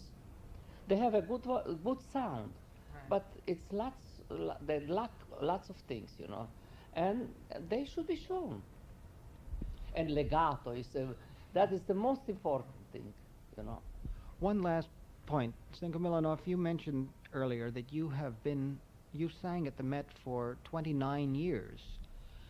There are so many singers who arrive with great publicity and great excitement, and they sing for 4, 5, 6 years, and then we lose track of them. Maybe they're gone. Only 1 year. That can happen as well. Yeah. To whatever extent you can verbalize it, what did you do that enabled you to have such a long career? And when you stopped, it was only because you decided you should stop, not because you had to. No, I wanted to stop it. It was not easy. It's very hard, and I'm naturally I miss my singing, you know, terribly much, you know, and you never can live another life, you know. It was very hard, but I would choose the same thing again. But the most important thing is that one singer should sing and should know the limit, which part to sing. Because just to sing, to get a beautiful opera to sing, it's not good. You must sing what is good for your voice. And many singers, and most of them are trying to do more than they should.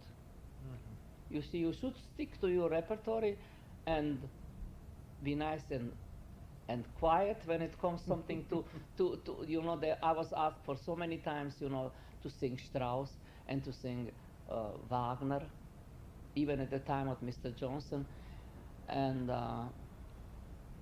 my brother said, never.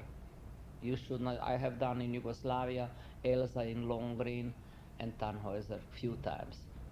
in my mother tongue, you know, Yugoslav. But I never did here, you know, and I don't know if I would sing Turandot here. I sang in South America, and I stopped, and that's it, you know, and I never would sing Turandot here, for instance. And there are lots of opera that I refused.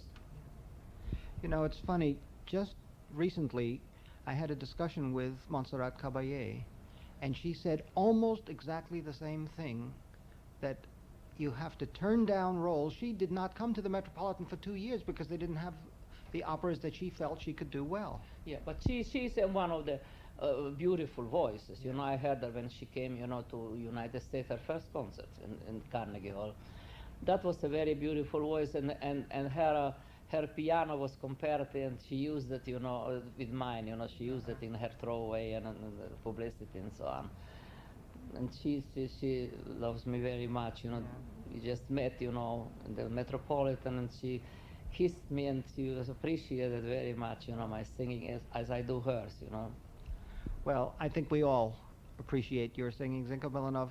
Thank you so much for sharing your thoughts and memories and ideas with us. As you see, you didn't have to question me too much, you know.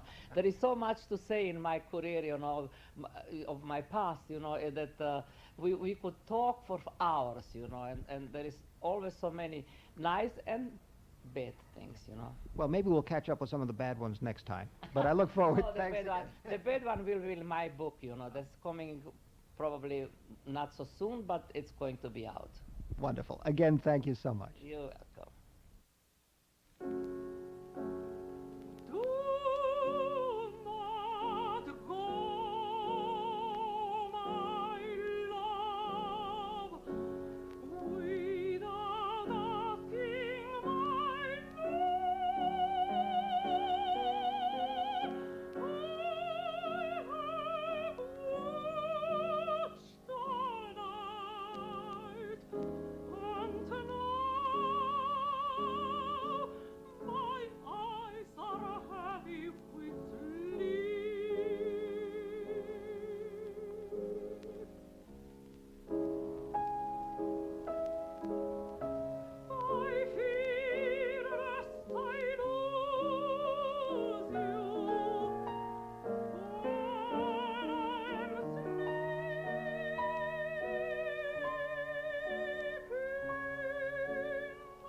And so we have ended our great artist visit with Zinka Milanov as we began it with a favorite recital piece, Richard Hageman's Do Not Go, My Love, set to a Tagore. We have been delighted to hear your performances at the Met. Matter of fact, we broadcast The Barber. Yeah. So that was one wonderful happening, and now we look forward to this Saturday and Eugene Onegin. Yes. When we were just talking before the broadcast, you said this is going to be your last Eugene Onegin, not because the cycle is ending at the Met, because you're not going to sing the opera anymore. So I'm burning of curiosity to know why. For many things. Before, I apologize for my English. It's a really disaster. Oh, hardly. But how's your Russian? My Russian. Well, for me, this thing is really the last performance, Eugene Onegin, because in the future I don't have time for many operas, new opera, Italian opera. My really role, my really tessitura. This is very important. I enjoy sang this Eugene Onegin. It's a beautiful opera, beautiful music. I'm sang before the Metropolitan. I'm sang in Firenze with Rostropovich, Galina Wisniewska, Nikolai Gedda. Incredible. You had the whole Russian contingent there. Incredible cast. It's an experience for me really interesting. But I think now I'm saying this in Metropolitan because in the world, the opera world, the Italian singer normal sing just Italian opera. I am a young baritono. It's necessary to sing other opera in other language. Russian is one. I have recorded Don Carlos in French. This is important for a career, but for the future. I mean, once you established that career, once you made your mark, you would like to do the things that are most comfortable for you. But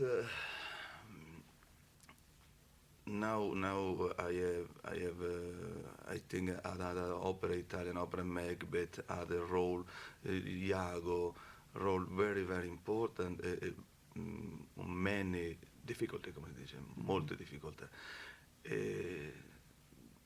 When you study, when you don't know a language, you study Russian. For the voice, it's beautiful, it's fantastic, but for the memoria, this is terrible.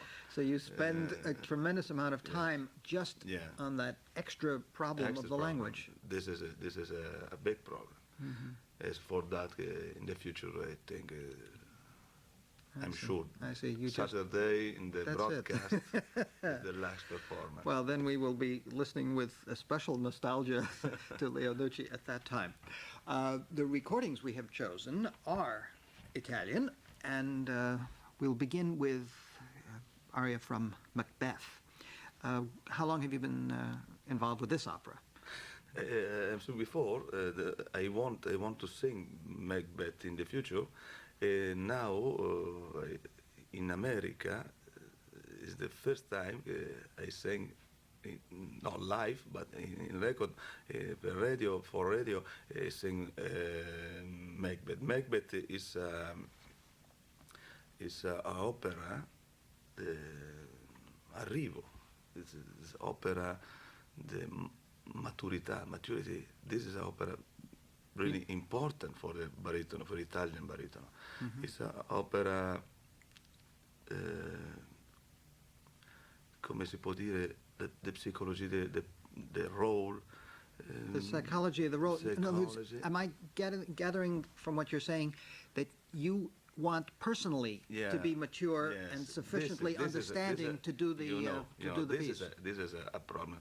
I started now to learn. I know Macbeth, but now I started to learn to study Macbeth, the completely situation, vocale, psychology.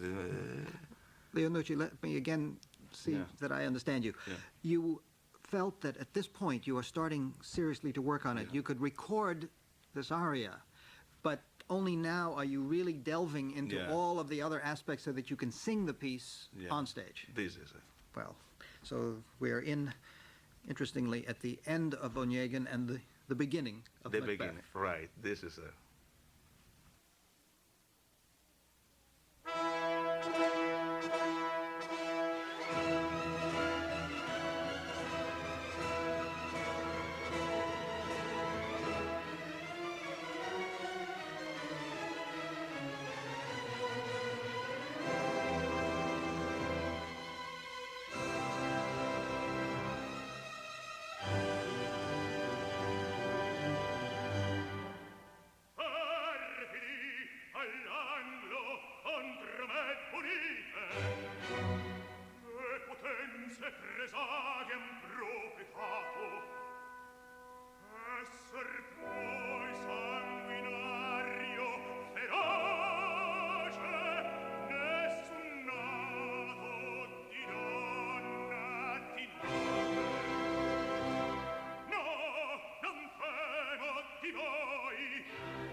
Fanciullo che vi conduce raffermar sul trono questa salta mi deve o spalzarmi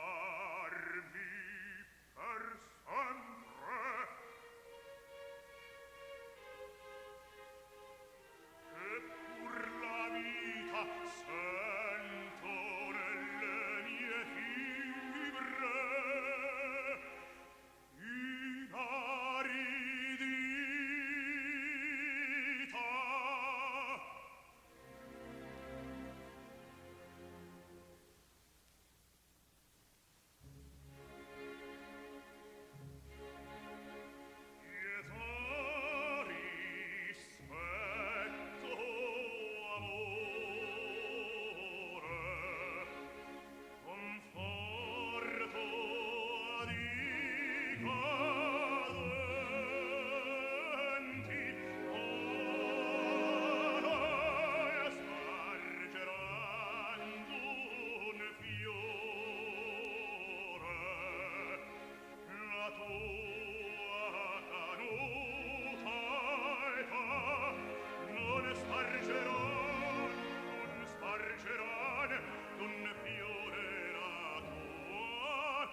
Well, if that is the beginning, we can't wait for the fruition of Leo Nucci's involvement with Macbeth. The aria we've just heard, recorded with the National Philharmonic under Richard Armstrong. And when do you expect that you might feel comfortable and ready for a stage performance? A couple of years? But I think I made a debut in 87. In 87, and I hope to sing this in America in 19, maybe. All right. It's a long wait, but I guess as opera singers' schedules go, so far into the future, we'll catch up with you eventually. But I wanted to ask you, Leo Nucci, I've just been looking down your schedule. You have a whole series of barbers. You had, of course, the cycle at the Metropolitan, then you go to La Scala, Barcelona, Vienna. After that comes Don Carlo, there's Rigoletto, Trovatore, Favorita, Ballo, and recording Ernani. In one sense, it's a wide repertoire. I mean, you're doing all these different productions and different pieces. And yet, it's a very narrow, if you think of it in the overall scope of music. We, as listeners, would not particularly want to say, I only want to listen to Italian music from 1830 to 1860, whatever. Look, you see my schedule. I am sang Barbara of Sevilla for 4 months. Metropolitan, La Scala, Barcelona. Now I'm here for 4 performances of Onegin, but after I go to Vienna, again Barbara of Sevilla. After Vienna, I take 15 days, relax. I study, I prepare new production. New production is Don Carlo, is Trovatore, is Ballo in Maschera, is Rigoletto, is Favorita. 5 different opera, but the same vocality. It's the same repertoire. It's opera I am sang many, many times. But it's my repertoire lirico. This is no problem for me.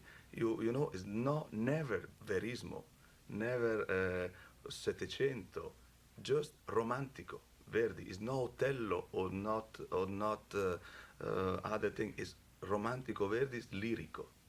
Allora, Don Carlos, Rigoletto, maybe the role is different, but the vocality is the same. So this is a deliberate choice because of what is right for your voice. This is my choice. In the future, all engagement. When I have from the theater, when the theater asks me for new opera, I won't see the repertoire because I come here next year in Metropolitan for Traviata in October, Don Carlos in April. Between, I have again Don Carlos in Germany, in January. Don Carlos, I think Don Carlo Ballo is the same repertoire. I think for the voice, the baritono, this is the system. This is in the old singer, old Italian singer in the other century, or on the first time, this century, for 3 months, 4 months, all singers sing just 1 role or 2 roles, no more.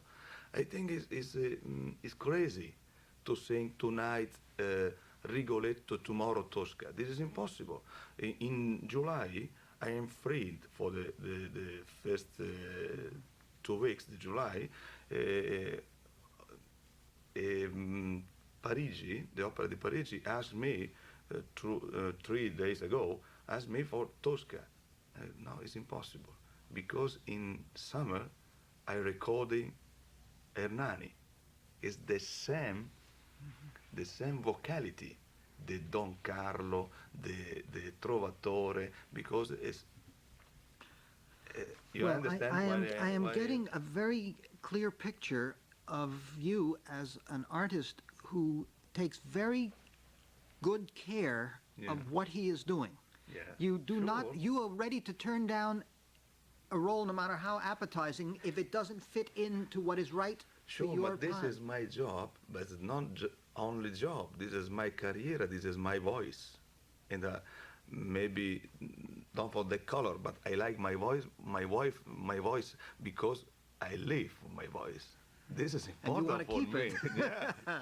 I want to sing just maybe 20 years again, ancora, more. Yes, I see. You understand?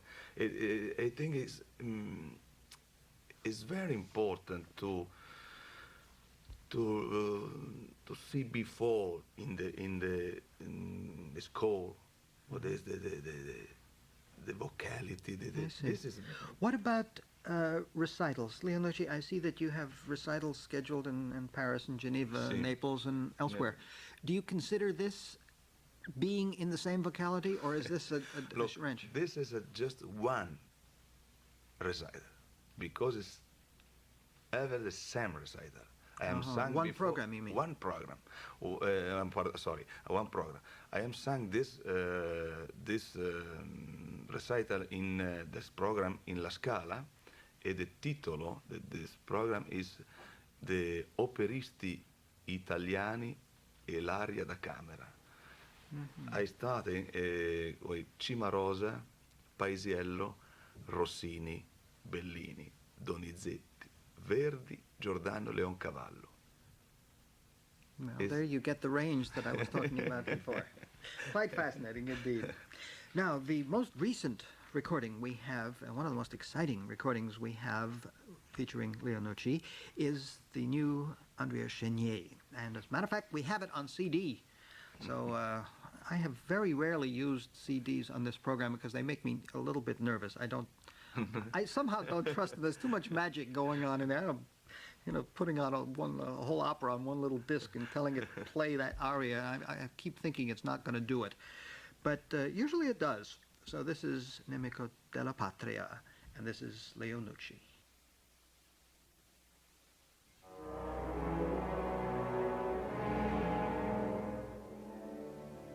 Nemico della patria, e vecchia fiaba che beatamente ancor la deleitò. Nato a Costantinopoli, straniero, studio sensir, soldato,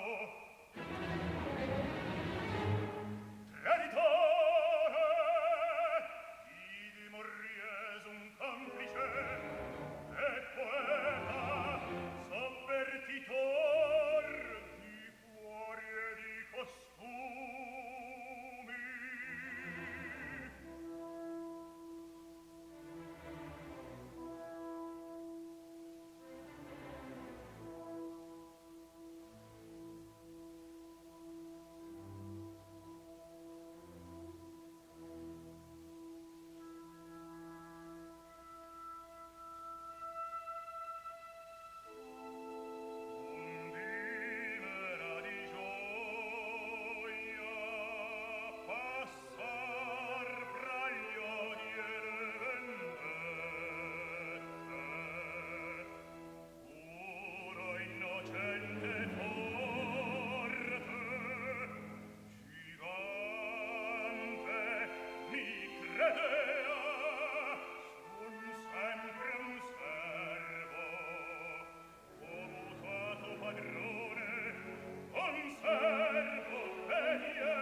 tanto grido, io odio voleva le core, e chi così m'ha reso, fiera ironia, è l'amor, solo virtuoso, e con la passione senso, bugia tutto. Solvero la passione.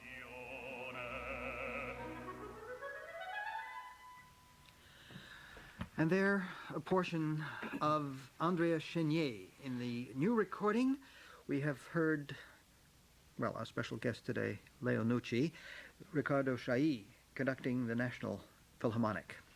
And so, again, great thanks. It's been a pleasure to meet you and to hear you and to get some ideas into your whole focus For on me, singing it's and music. an honor. It's a really pleasure. It's an honor. And I hope come back again. Well, I hope indeed. You return to the Metropolitan next season, I think you said, for Traviata? It's only the Metropolitan for Traviata in October, in April, Don Carlos. Fine. In this period, many, many things, you know. How about a recital? How about one of those recitals for us? Why not? I don't know. Why not? I think it's a good idea. All right, work on it. Meanwhile, we will be listening for the final Eugene Onegin. The broadcast is this Saturday, and we'll, of course, carry it right here on WQXR. So, Leo Nucci, again, many thanks. Great good luck to you, and we'll see you again soon. Bye, everybody, the public, and American people.